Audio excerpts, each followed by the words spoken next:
അതിനെക്കുറിച്ചൊന്നും എന്തുകൊണ്ട് പ്രാർത്ഥനയിൽ നമ്മൾ എല്ലാ കാര്യങ്ങളും ആരംഭിക്കണം, തുടരണം എന്നുള്ളതിനെക്കുറിച്ച് ഞാൻ ഒത്തിരി പ്രാവശ്യം സൂചിപ്പിച്ചിട്ടുള്ള കാര്യമാണ്.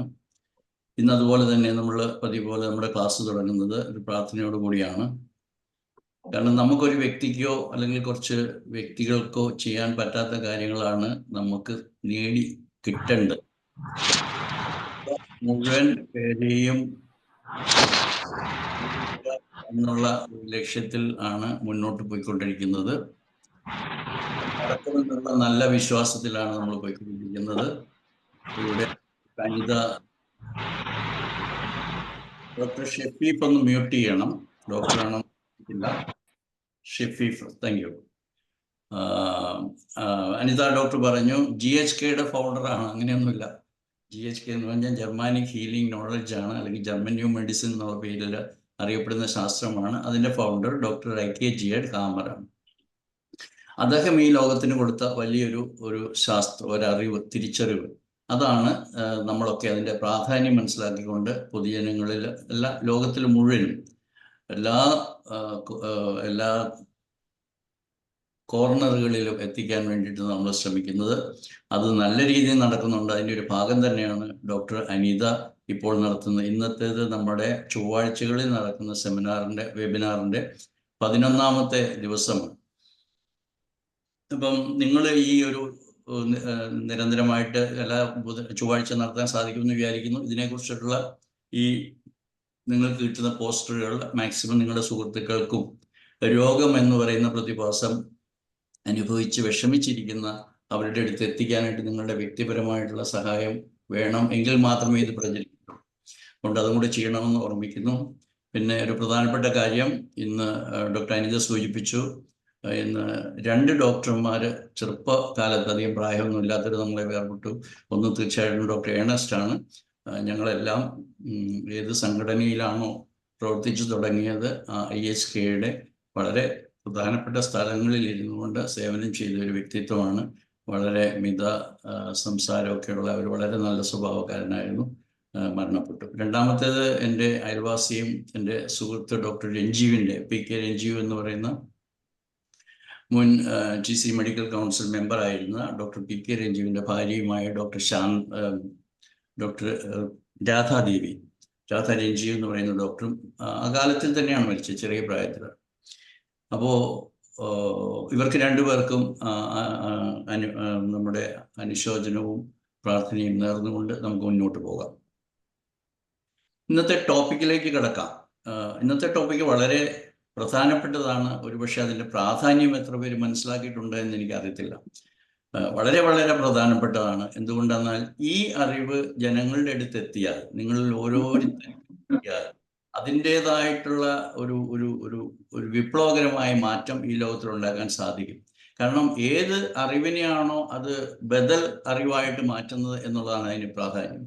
അപ്പോൾ ഏറ്റവും പ്രധാനപ്പെട്ട ഒരു ടോപ്പിക്കാണ്. ഒരുപക്ഷെ എത്ര പേർക്ക് അത് ഉൾക്കൊള്ളാൻ സാധിച്ചു എന്ന് എനിക്കറിയത്തില്ല. അതായത് സർപ്രൈസിങ് ട്രൂത്ത് അബൌട്ട് ഇൽനെസ്. അതിന് മുമ്പ് പറഞ്ഞുകൊണ്ട് ഇവിടെ കൂടിയിരിക്കുന്നവരെല്ലാവരും വിവിധ മേഖലകളിലുള്ളവരാണ്. ഡോക്ടർമാരാകണമെന്നില്ല, ഡോക്ടർമാരുണ്ട്, അല്ലാത്തവരുണ്ട്, അധ്യാപകരുണ്ട്, ബാങ്കർമാരുണ്ട്, വെറും മറ്റേത് മേഖലയിലുള്ള ഇവർക്കെല്ലാം ഒറ്റ കാര്യമുള്ളൂ. അവരെല്ലാം മലയാളികളാണ്. മലയാളം പറഞ്ഞാൽ മനസ്സിലാകുമെന്നുള്ള ഒറ്റ കാര്യമുള്ളൂ. പിന്നെ രണ്ടാമത് പറയുവാണെങ്കിൽ ഇവരെല്ലാം ഏതെങ്കിലുമൊക്കെ ജീവിതഘട്ടത്തിൽ, കാരണം അവിടെ എല്ലാം അഡൾട്ട്സ് ആണ്, 18 കഴിഞ്ഞിട്ടുള്ളവരാണെന്ന് എനിക്കറിയാം. അപ്പോൾ ഇവരെല്ലാം ഏതെങ്കിലും ഒരു ഘട്ടത്തിൽ രോഗം എന്നുള്ള ഒരു അവസ്ഥയെ അഭിമുഖീകരിച്ചിട്ടുള്ളവരാണ്. ഒന്നുകിൽ അവരുടെ തന്നെ ജീവിതത്തിലോ അവരുടെ പ്രിയപ്പെട്ടവരുടെ ജീവിതത്തിലോ അഭിമുഖീകരിച്ചതാണ്. അതുകൊണ്ട് എന്താണ് രോഗം എന്നുള്ള യഥാർത്ഥത്തിലുള്ള ഒരു ബോധ്യം ഈ ലോകത്തിൽ നൽകാൻ വേണ്ടിയിട്ടാണ് ഡോക്ടർ ഹാമർ എന്ന് പറയുന്ന ഒരു, നമ്മൾ പറയും എപ്പോഴും പ്രവാചകൻ അല്ലെങ്കിൽ ഡിവൈൻ നോളജ് ജനങ്ങളിലേക്ക് തരാൻ വേണ്ടിയിട്ട് ജനിച്ച 2 പേരാണ് ഡോക്ടർ ഹാനിമാനും ഡോക്ടർ ഹാമറും എന്ന് ഞാൻ വിശ്വസിക്കുന്നു. അപ്പോൾ അതനുസരിച്ചിട്ടാണ് ഞാൻ ഈ 2 പേരെയും ആദരിക്കുകയും അവരുടെ കാഴ്ചപ്പാടുകൾ ജനങ്ങളിൽ എത്തിക്കാൻ വേണ്ടിയിട്ട് പഠിപ്പിക്കുകയും ചെയ്തുകൊണ്ടിരിക്കുന്നു.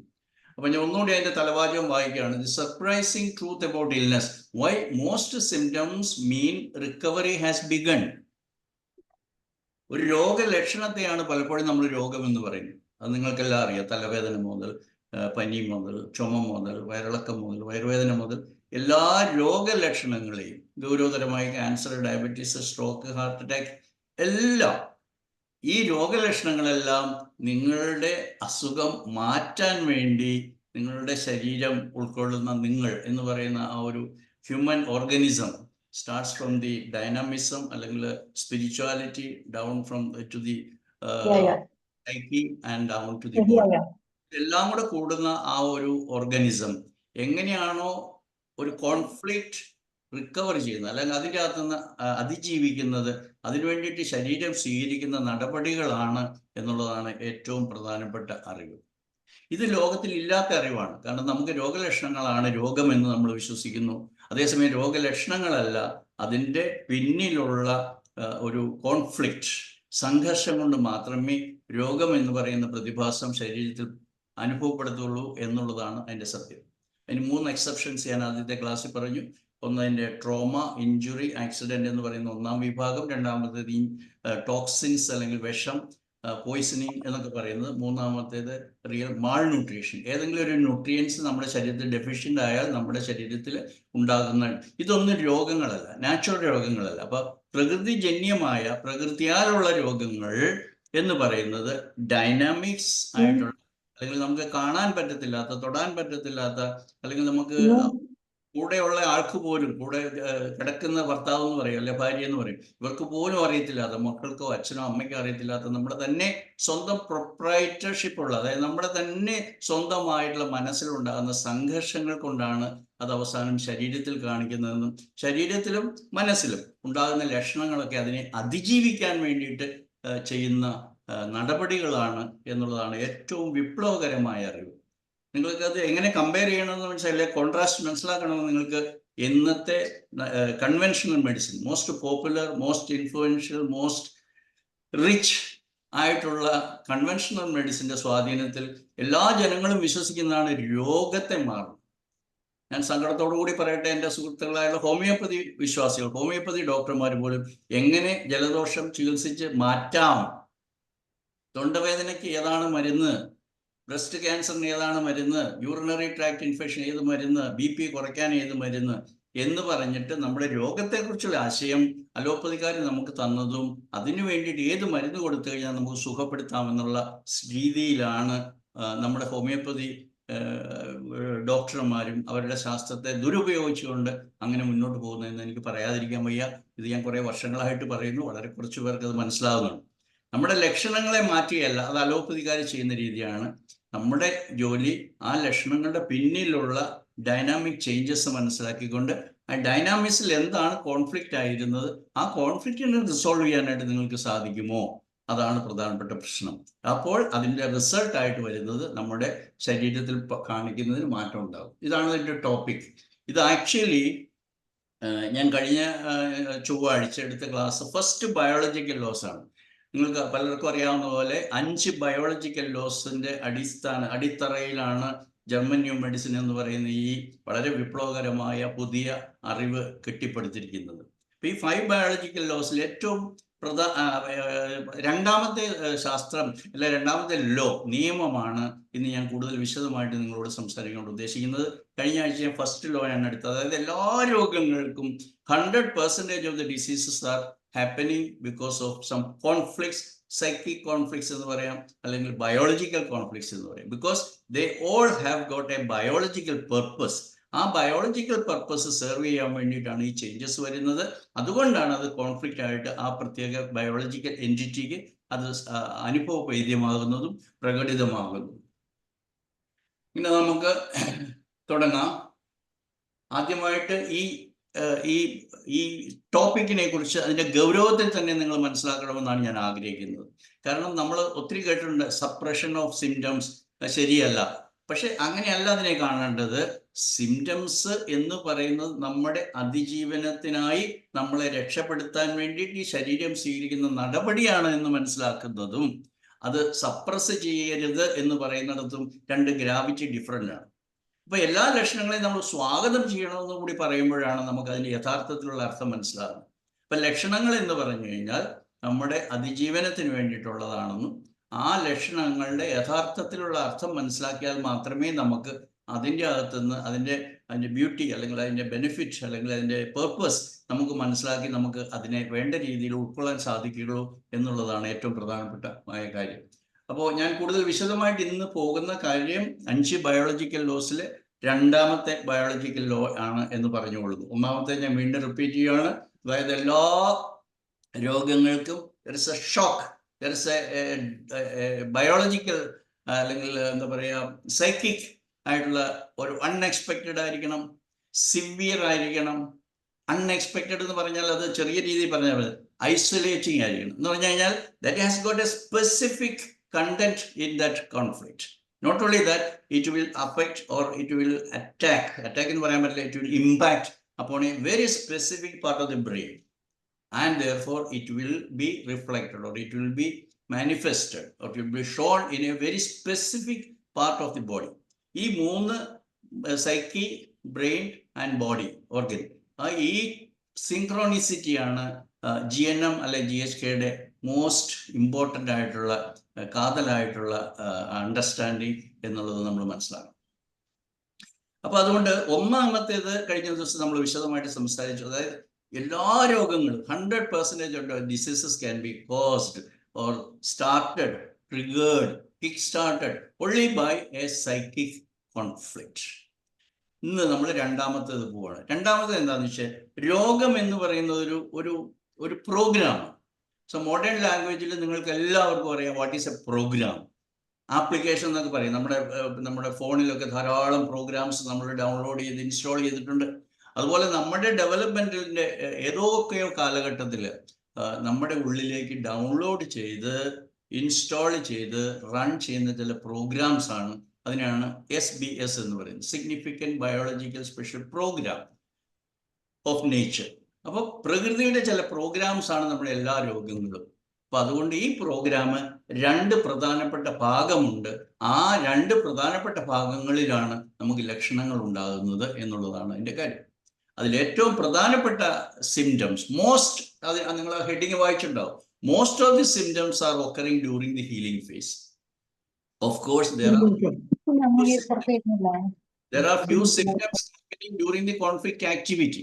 എന്താണ്, ഒരു വ്യക്തി ഒരു ബയോളജിക്കൽ കോൺഫ്ലിക്റ്റിന് വിധേയമായാൽ, ഡോക്ടർ നിർമ്മല മ്യൂട്ട് ചെയ്യണം, എല്ലാവരും മ്യൂട്ട് ചെയ്യുക. നിങ്ങൾക്ക് ചോദിക്കാനുള്ള സമയത്ത് മാത്രം നിങ്ങൾ അൺമ്യൂട്ട് ചെയ്യുക.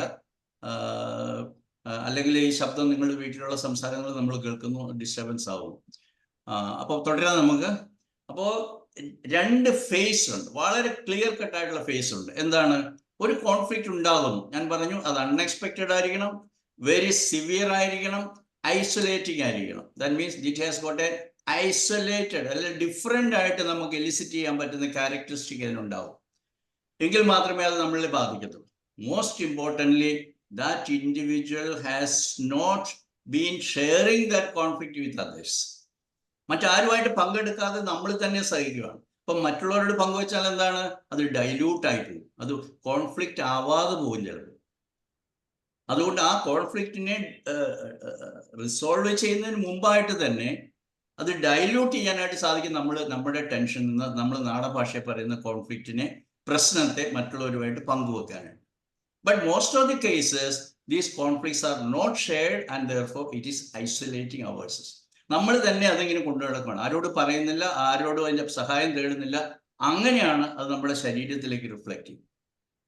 അപ്പോൾ ഈ ക്യാരക്ടറിസ്റ്റിക് നമ്മൾ ഓർക്കുക. ഇതാണ് conflict activity. That means since or from the time of occurrence of this conflict till it gets resolve. Resolve ചെയ്യാന്ന് പറഞ്ഞാൽ പരിഹരിക്കപ്പെടുക.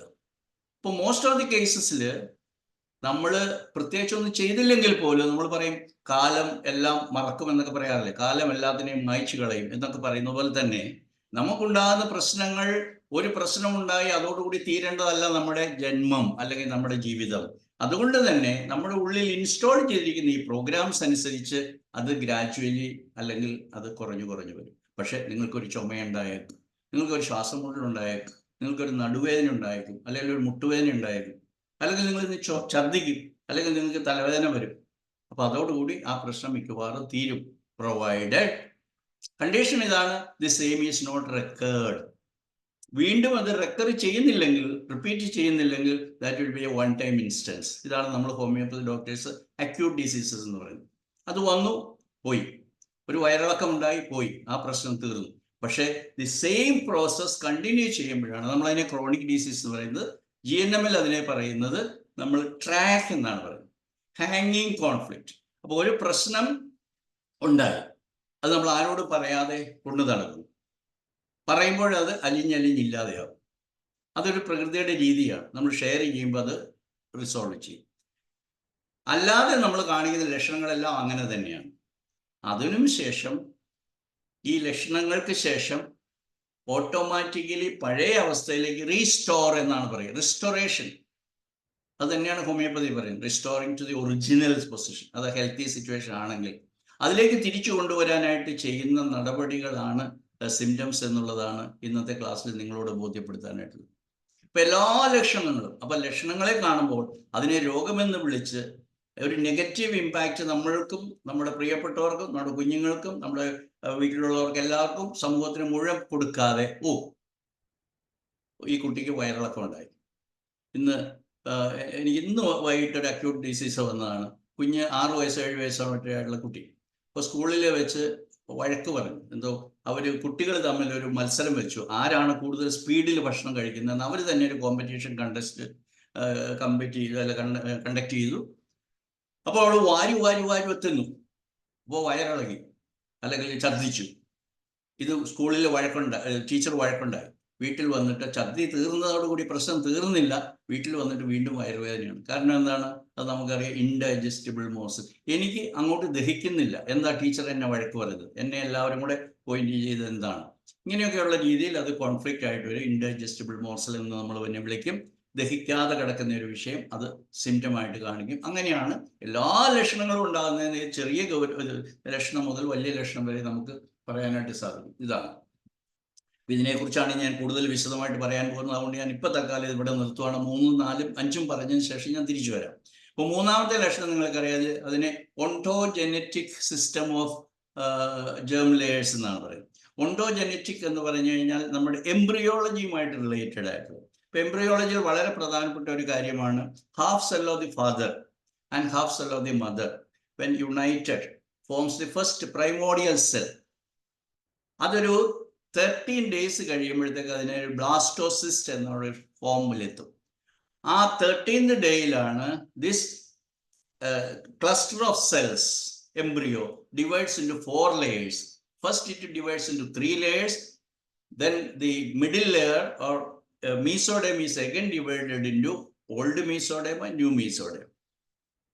അതിന് കറസ്പോണ്ടിങ് ആയിട്ടുള്ള ചേഞ്ചസ് ബ്രെയിനിലുണ്ട്, അതിനെ കൺട്രോൾ ചെയ്യുന്നുണ്ട്. നമ്മുടെ ബോഡിയിലും അതനുസരിച്ചുള്ള മാറ്റങ്ങൾ വരും. അല്ലെങ്കിൽ ശരീരത്തിലുണ്ടാകുന്ന എല്ലാ കോശങ്ങളും, ശരീരത്തിലുണ്ടാകുന്ന, അതായത് ഈ ഒരു കോശം, അരക്കോശവും കൂടെ ചേർന്നുണ്ടാകുന്ന ഒരു കോശം ഡിവൈഡ് ചെയ്ത് നമ്മുടെ അവയവങ്ങളും ഓർഗൻസും എല്ലാമായി different organs, different systems, different tissues, different cells എല്ലാമായിട്ട് ഫോം ചെയ്യുന്നതെല്ലാം ഒറിജിനലി ഇത് 3 ലെയറിൽ നിന്നാണ്, അല്ലെങ്കിൽ 4 ലെയറിൽ നിന്നാണ്. അതുകൊണ്ടാണ് ആ രീതിയിൽ സിംറ്റംസിന് ഏതൊക്കെ അവയവങ്ങളിൽ ഏതൊക്കെ ലക്ഷണം ഉണ്ടാകുന്നു വളരെ കൃത്യമായിട്ട് ജർമ്മൻ ന്യൂ മെഡിസിൻ പഠിപ്പിക്കുന്നത്.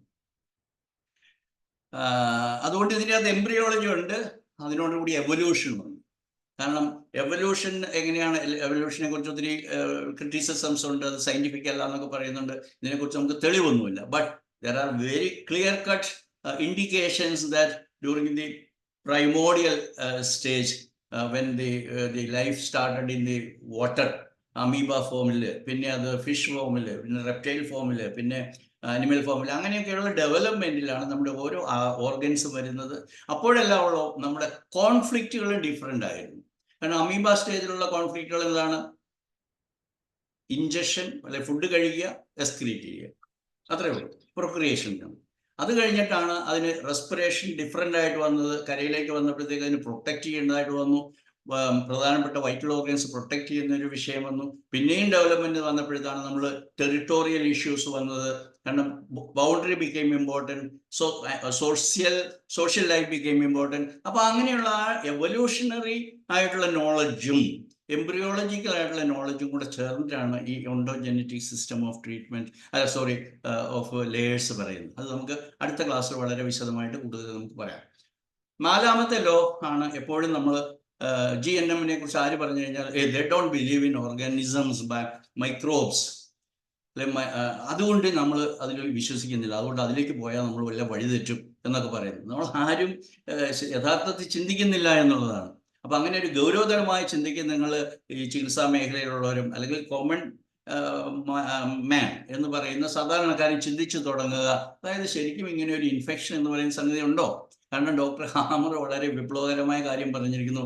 There are no contagious disease, there are no epidemic disease, there are no pandemic disease, there are no infectious disease എന്ന് വളരെ ധൈര്യപൂർവ്വം വളരെ വിപ്ലവാത്മകമായി അദ്ദേഹം സ്ഥാപിച്ചിരിക്കുകയാണ്. അതിന് ബദലായിട്ടുള്ള ഒരു ആർഗ്യുമെന്റ്സും ഇല്ല. കാരണം ഇതൊക്കെ എല്ലാം ഇന്നൊരു ഹൈപ്പോത്തസിസ് ലെവലിൽ നിൽക്കുന്നതാണ്, കുറച്ച് സ്റ്റാറ്റിസ്റ്റിക്സ് ലെവലിൽ നിൽക്കുന്നതാണ്. അതിനൊന്നും എവിഡൻസ് ഇല്ല എന്നുള്ളത് നിങ്ങൾക്ക് കുറേ കഴിയുമ്പോൾ നിങ്ങൾക്ക് മനസ്സിലാവും. അതുകൊണ്ട് അവിടെ ഞാനത് നിർത്തുകയാണ്. അത് നമുക്ക് പിന്നീട് എടുക്കാം. 5ാമത്തെ ലോ എന്ന് പറയുന്നത് ഒരു പ്രത്യേക ലോ അല്ല. That is all about the quintessence, the summary of all these 5 biological laws we are considering there. So time is going fast, therefore we will go to the main explanation of these 2 phases of the program called disease. Special biological program of nature. That means every disease is a program, and that program is for our own benefit, for our own survival, for our own restoration of our system, our human organism back into the original healthy ആയിട്ടുള്ള സിറ്റുവേഷനിലേക്ക് നമ്മളെ തിരിച്ചു കൊണ്ടുപോകാൻ വേണ്ടിയിട്ടുള്ള നടപടിക്രമങ്ങൾ മാത്രമാണ് രോഗം എന്നുള്ള രീതിയിൽ പറയുന്നത്. അതുകൊണ്ട് രോഗത്തെ നമുക്ക് 2ആയിട്ട് ഡിവൈഡ് ചെയ്യുവാണെങ്കിൽ, so as I told many A time, there should be a cause, and that cause is the causa causalis, cause of everything. പിന്നീട് വരുന്നതിന്റെ എല്ലാം കോസ് അവിടെ നിന്നാണ്. That was an unexpected, that was a serious, that was an isolating conflict. അതിനുശേഷം എന്ത് സംഭവിക്കുന്നു? The patient falls into the first phase of this program, that is called conflict active phase. So that particular patient is conflict active. That means actively thinking. Actively, it is not thinking. അതങ്ങനെ തെറ്റിദ്ധരിക്കരുത്. Thinking is from our conscious mind. We have got an inner mind, that is subconscious mind, which Dr. Hamer calls as psyche. PSYCHE. So ആ subconscious മൈൻഡിലാണ് conflict ഇരിക്കുന്നത്. It is not thinking, it is a feeling, inner feeling of the psyche. എന്താണ് സംഭവിക്കുന്നത്? From that time onwards he will lose his appetite. He will lose his appetite. ഭക്ഷണം കഴിക്കാൻ തോന്നുന്നില്ല. എന്താ നിങ്ങൾ കഴിക്കാത്ത? എനിക്കൊരു വിശപ്പില്ല. അപ്പോൾ വിശപ്പില്ലായ്മ വരും, loss of appetite.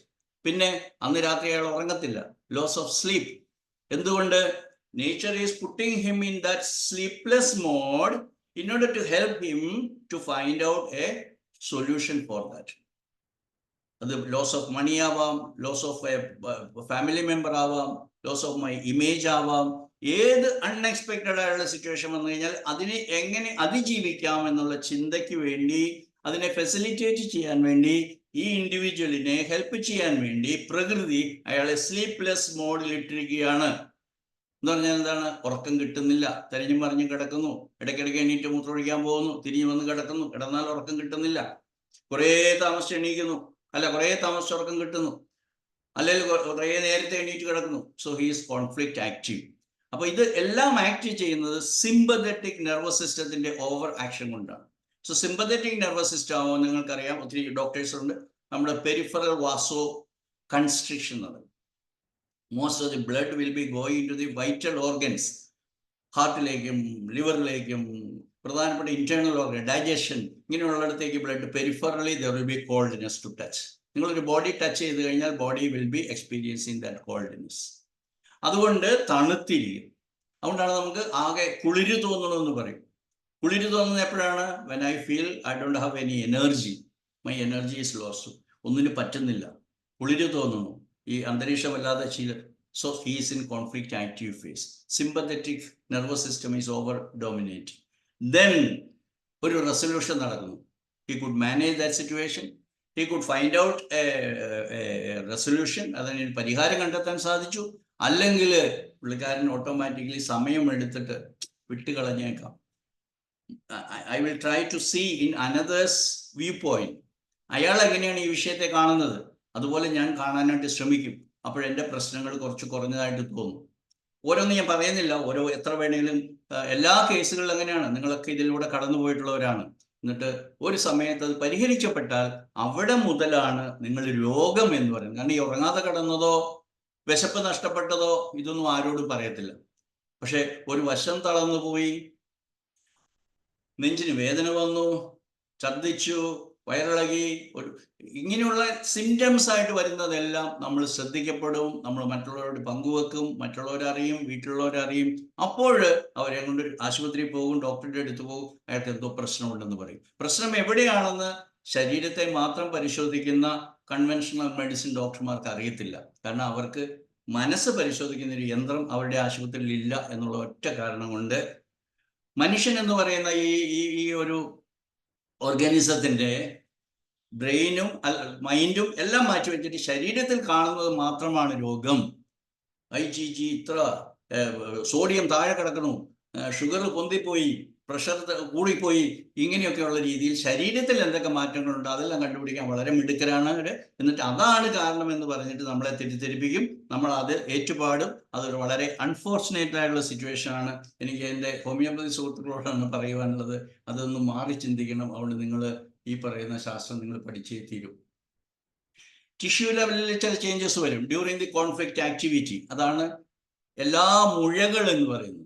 Let it be in the breast, let it be in the intestine, let it be in the liver, let it be in the uterus.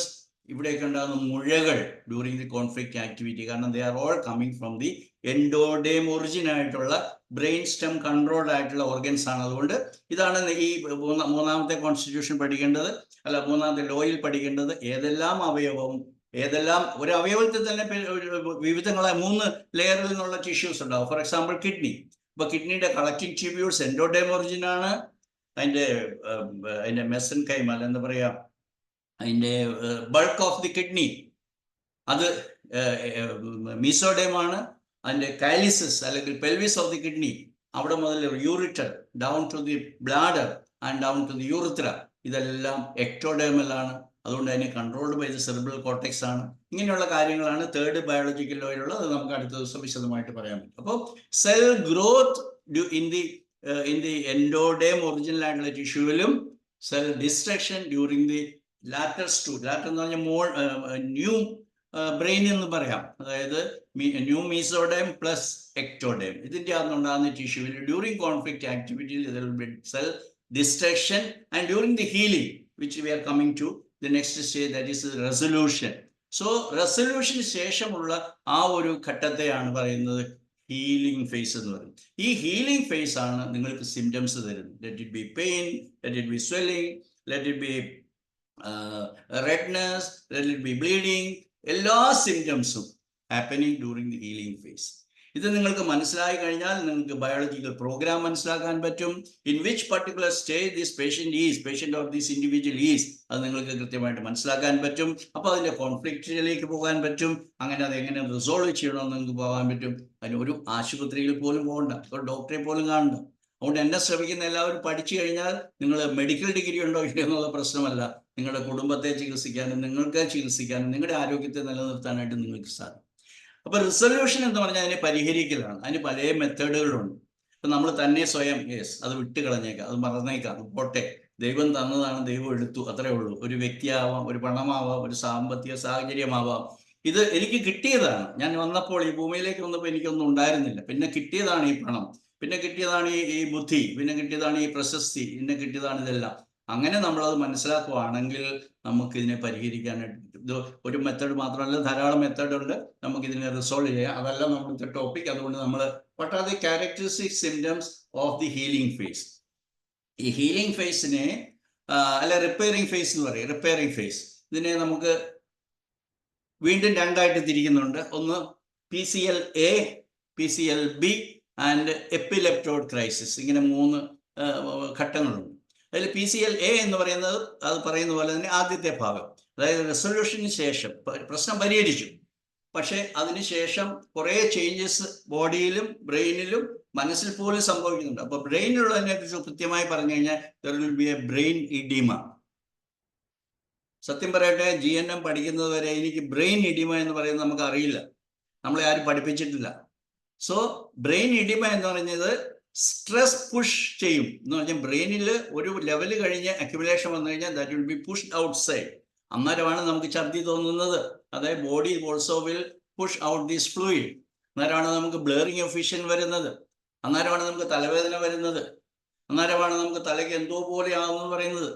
Blurring of the vision, reeling, DC feeling. അപ്പൊ ഇങ്ങനെയുള്ള എല്ലാ ഫീലിംഗും വരുന്നത് എപ്പോഴാണ്? നമ്മുടെ ബ്രെയിനിന്റെ അകത്തേക്ക് healing ചെയ്യാണ്. അത് ബ്രെയിനിന്റെ changes മനസ്സിലാക്കിയാൽ അറിയാം. During the conflict activity what happens, neurons, it is the the unit of all the matter or the brain tissue. Brain tissue neurons need covering, and that covering will be lost during this conflict activity. അതുകൊണ്ട് അതൊരു ഗ്ലൂയി നേച്ചറാണ്. അപ്പോൾ healing സ്റ്റേജിൽ that will B repaired. Just like A plastic wire getting disintegrated or damaged during a high voltage current passing through. Then afterwards what will happen? We will take out this particular wire, plastic coated electric or metallic wire inside. അതിനെ cover ചെയ്യുന്ന പോലെ തന്നെ നമ്മുടെ ന്യൂറോൺസിനെ അത് cover ചെയ്യും. അപ്പോൾ വളരെ serious ആണ്, വളരെ ഇൻറ്റൻസ് ആണ് നമ്മുടെ കോൺഫ്ലിക്റ്റ് എങ്കിൽ ആ കവറിങ് സ്റ്റേജിൽ അവിടെ ഒരു ട്യൂമർ ലൈക്ക് ഫോർമേഷൻ ഉണ്ടാവും. അപ്പോൾ ഒരു എക്സ്റേ എടുത്താലോ ഒരു സ്കാൻ ചെയ്ത് കഴിഞ്ഞാലോ നമുക്ക് something which these materialistic doctors don't understand, therefore they will call it as brain tumor. They don't understand its real meaning. അതിന്റെ മീനിങ് ആണ് ഹാമർ ഫോക്കസ് എന്നാണ് അദ്ദേഹം അറിയുന്നത്. ഈ Hamer focus is not something to be removed, that is already a repairing mechanism. അതിനെ അവിടെ repair ചെയ്തിട്ട് നമ്മുടെ ബ്രെയിനിന്റെ ഒരു ഭാഗത്ത് നിക്ഷേപിച്ചിരിക്കുകയാണ്. Just like a scar in the body.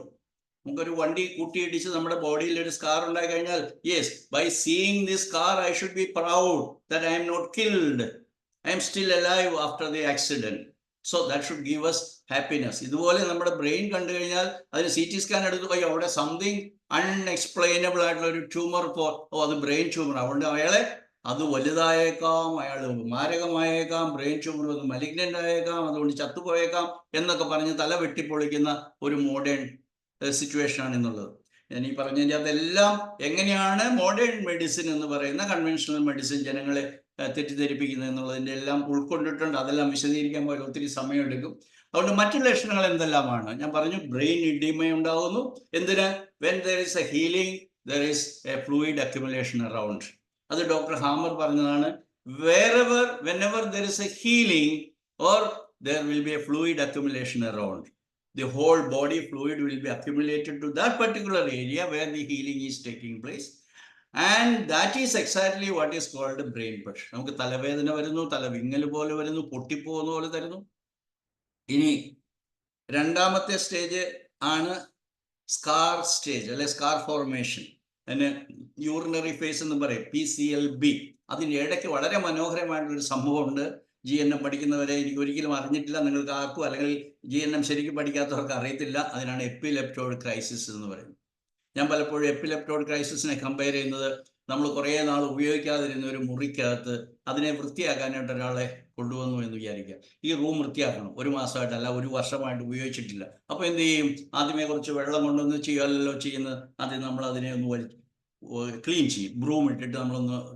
അപ്പോൾ നമുക്ക് ചിലപ്പോൾ പാറ്റേനെയും എലീനെയും എല്ലാം ചത്ത ജീവികളെയൊക്കെ അതിൻ്റെ അകത്ത് കാണാൻ പറ്റും.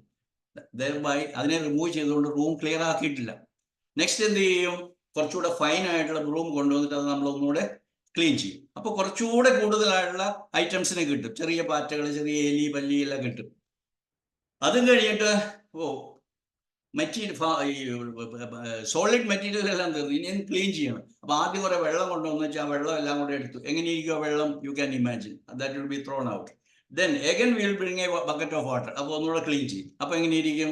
ഒന്നുകൂടെ അതിൻ്റെ ഗൗരവം കുറഞ്ഞിട്ടുണ്ടാവും, പക്ഷെ പൂർണ്ണമായും വൃത്തിയായില്ല. പിന്നെയും നമ്മൾ വീണ്ടും വെള്ളം കൊണ്ടുവരും. അങ്ങനെ 4-5 പ്രാവശ്യം കൊണ്ടാണ് നമ്മളൊരു ക്ലിയറിങ് എന്ന് പറയുന്ന പ്രസ്താവന നടത്തുന്നത്.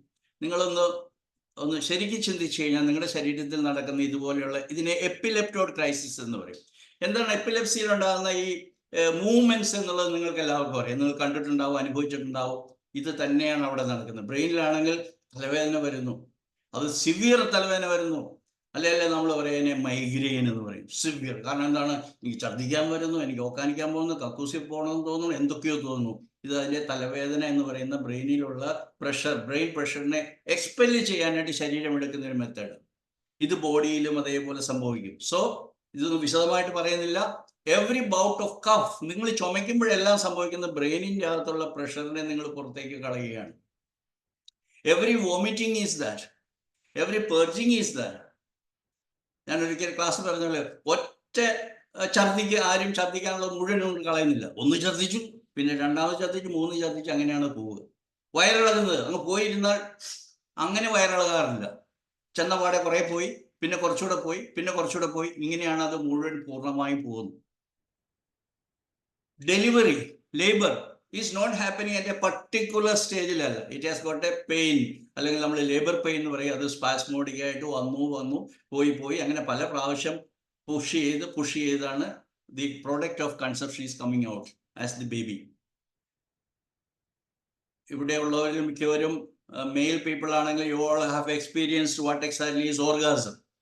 ഓർ മെയിൽ ആണെങ്കിൽ ഇജാക്കുലേഷൻ, ഫീമെയിൽ ആണ് orgasm. So orgasm is not a particular experience, അതായത് പർട്ടിക്കുലർ മൊമെന്റ് എക്സ്പീരിയൻസ് അല്ല. ഇറ്റ് ഈസ് എ വേവിലേക്ക് എക്സ്പീരിയൻസ്. അപ്പോൾ it is not happening in the body. Vomiting is not happening in the body. Orgasm or ejaculation is not happening in the body. It is a brain, and not in the brain. It is a mind action. അപ്പോൾ mind ഇല്ലാതെ നമുക്ക് ഛർദ്ദിക്കാൻ വരത്തില്ല, nausea വരത്തില്ല, ഛർദ്ദിക്കത്തുമില്ല. Mind ഇല്ലാതെ നമുക്ക് സ്നേഹിക്കാൻ പറ്റത്തില്ല, പ്രേമിക്കാൻ പറ്റത്തില്ല, പ്രണയിക്കാൻ പറ്റത്തില്ല, അല്ലെങ്കിൽ കാമിക്കാൻ പറ്റത്തില്ല, സെക്സ് ചെയ്യത്തില്ല. മൈൻഡിൽ പ്രസവിക്കാൻ തയ്യാറാകാത്ത ഭാര്യമാരെല്ലാവരും അല്ല പെണ്ണുങ്ങളെല്ലാവരും എന്ത് പറയും? ഓ, യൂട്രസ് ചെറുതായി, അല്ലെങ്കിൽ സെർവിക്സ് ചെറുതായിപ്പോയി, കുട്ടി വലുതായിപ്പോയി. ഒന്നുമല്ല, പ്രസവിക്കാൻ അവർ തയ്യാറല്ല. ഇതാണ് വലിയ പെയിൻഫുൾ എക്സ്പീരിയൻസ് ആണെന്നാണ് പറയുന്നത്. ഈ ഭൂമിയിൽ പ്രസവം വേദനയായിട്ട് കരുതുന്ന ഏക ജീവികൾ മനുഷ്യരാണ്. മൃഗങ്ങൾക്കൊന്നും അങ്ങനത്തെ ഒന്നും ഫീലിംഗ് ഇല്ല. അവർ മുട്ട വേണമെങ്കിൽ ഡെയിലി മുട്ടയിടും. വലിയ ഓസ്ട്രിച്ചിൻ്റെ മുട്ട ഇത്രയേ ഉണ്ട്, അവരത് ഇടും. ആനയുടെ കുട്ടി വലുതായിരിക്കും, ആനയുടെ പ്രൊപ്പോർഷണേറ്റ് ആയിട്ടുള്ള കുട്ടിയായിരിക്കും, അതിനെയും പ്രസവിക്കും. പക്ഷെ മനുഷ്യന് മാത്രമേ ഇന്ന് പ്രസവിക്കാനായിട്ട് സൗകര്യമില്ല. കാരണം അത് വേറൊരു വിഷയമാണ്, ഞാൻ പറയുന്നില്ല. അപ്പോൾ ഈ expulsion of what is to be thrown out, അല്ലെങ്കിൽ ടു ബി ബ്രോട്ട് ഔട്ട്, അത് ചെയ്യുന്നതിന് വളരെ യൂസ്ഫുൾ ആയിട്ടുള്ളതാണ്. അങ്ങനെയാണ് കഫമാണ് എല്ലാവരുടെയും പ്രശ്നം. ഈ ഡോക്ടർ ഇവിടെ അല്ലെങ്കിൽ ഇങ്ങനെ കഫം ഇരിക്കുക, അത് ഇരിക്കട്ടെന്നേ, അത് പുറത്തേക്ക് പൊക്കോളൂ. ഛർദ്ദിക്കുന്നതിന് കുഴപ്പം, ഛർദ്ദിച്ചു പോയില്ലേ, തീർന്നു. പക്ഷെ ഛർദ്ദിച്ചു, ഇന്നലെ ഛർദ്ദിച്ചു, അതാണ് പ്രശ്നം. അതുപോലെ ബാക്കിയുള്ള സിംറ്റത്തിലേക്ക് ഞാൻ പോകുന്നില്ല. Fever, very important symptom.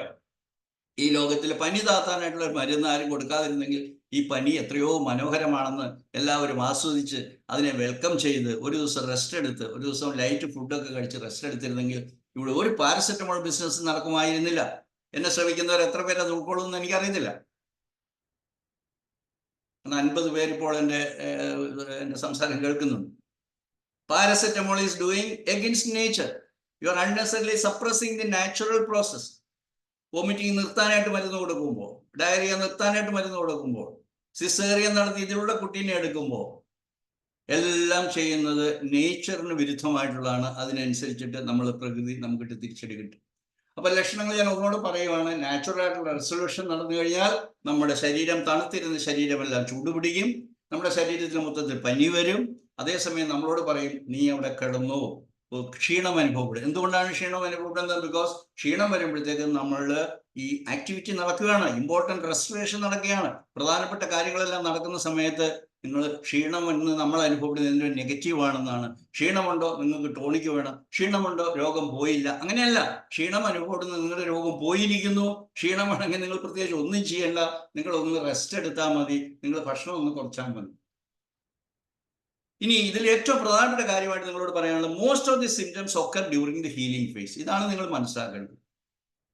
നമ്മൾ രോഗം എന്ന് പറയുന്നതെല്ലാം ഹീലിംഗ് സിംറ്റംസിനെയാണ്.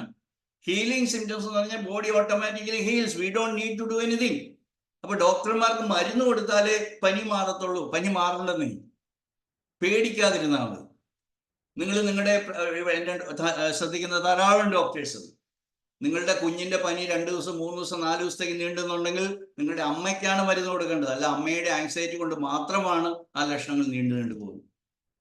അല്ലെങ്കിൽ അതിനെ റിസോൾവ് ചെയ്യാനായിട്ട് നമ്മൾ അതിനെ സഹായിച്ചാൽ മതി. ആ കുട്ടിയുടെ പനി മാറണമെങ്കിൽ ഇതാണ് മോള് സംഭവിച്ചത്. ഓ ശരിയാ, നിങ്ങൾ ഛർദ്ദിച്ചു, അത് സാരമില്ല, പനി സാരമില്ല, നാളത്തേക്ക് ശരിയാവും, അല്ലെങ്കിൽ ഒരു ദിവസം റെസ്റ്റ് എടുത്തോ, മറ്റന്നാൾ നിനക്ക് സ്കൂളിൽ പോവാം. അങ്ങനെയല്ല പറയുന്നത്. അയ്യോ കുട്ടിക്ക് പനി പിടിച്ചു, 24 മണിക്കൂർ കഴിഞ്ഞിട്ട് പനി മാറിയില്ല, പാരസെറ്റമോൾ കൊടുത്തു, ഹോമിയോപ്പതി മരുന്ന് കൊടുത്തു, എന്നിട്ട് പനി ഒരാവശ്യമില്ല. You take rest. Body is treating without any spending. ഒരാവശ്യമില്ല. ബോഡി ഓട്ടോമാറ്റിക് ഹീലിയാണ്. ഈ അറിവൊക്കെ നമുക്ക് തന്നത് ആരാണ്? ഡോക്ടർ ഹാമറാണ്, ജർമ്മൻ ന്യൂ മെഡിസിൻ. അപ്പൊ പനി സ്വാഗതം ചെയ്യുക, പസ് സ്വാഗതം ചെയ്യുക. അയ്യോ പഴുപ്പുണ്ടോ, ഇൻഫെക്ഷൻ അടിച്ചു, ഇൻഫെക്ഷൻ വന്നു, രോഗാണുക്കൾ കയറി ഈ 70 കിലോയുള്ള 60 കിലോയുള്ള ആളെ അറ്റാക്ക് ചെയ്ത് അയാളെ രോഗിയാക്കി. അങ്ങനെ ഇല്ലെന്നേ. അത് തേർഡ് ബയോളജിക്കലോ പറയുമ്പോൾ നമ്മുടെ ശരീരത്തിൽ തന്നെയുള്ള നമ്മളുടെ സ്റ്റാഫായിട്ടുള്ള, നമ്മുടെ ഹൗസ് കീപ്പിംഗ് ജോബ് ചെയ്യുന്ന, നമ്മൾ അഡ്മിനിസ്ട്രേറ്റ് ചെയ്യുന്ന ഇവര് നമുക്ക് അനുകൂലമായിട്ടുള്ള ജോലി ചെയ്യുകയാണ്. അതുകൊണ്ട് അവരെ അവരുടെ വഴിക്ക് വിട്ടോളൂ. ഇച്ചിരി പഴുപ്പുണ്ടായിക്കോട്ടെ, കുഴപ്പമില്ലെന്നേ, നിങ്ങൾ പേടിക്കാതിരുന്നാണ്. പേടിച്ചാൽ അത് മോശമാവും, അല്ലെങ്കിൽ നിങ്ങൾ അതിനെക്കുറിച്ച് ആങ്ഷ്യസ് ആയ കുഴപ്പമായി.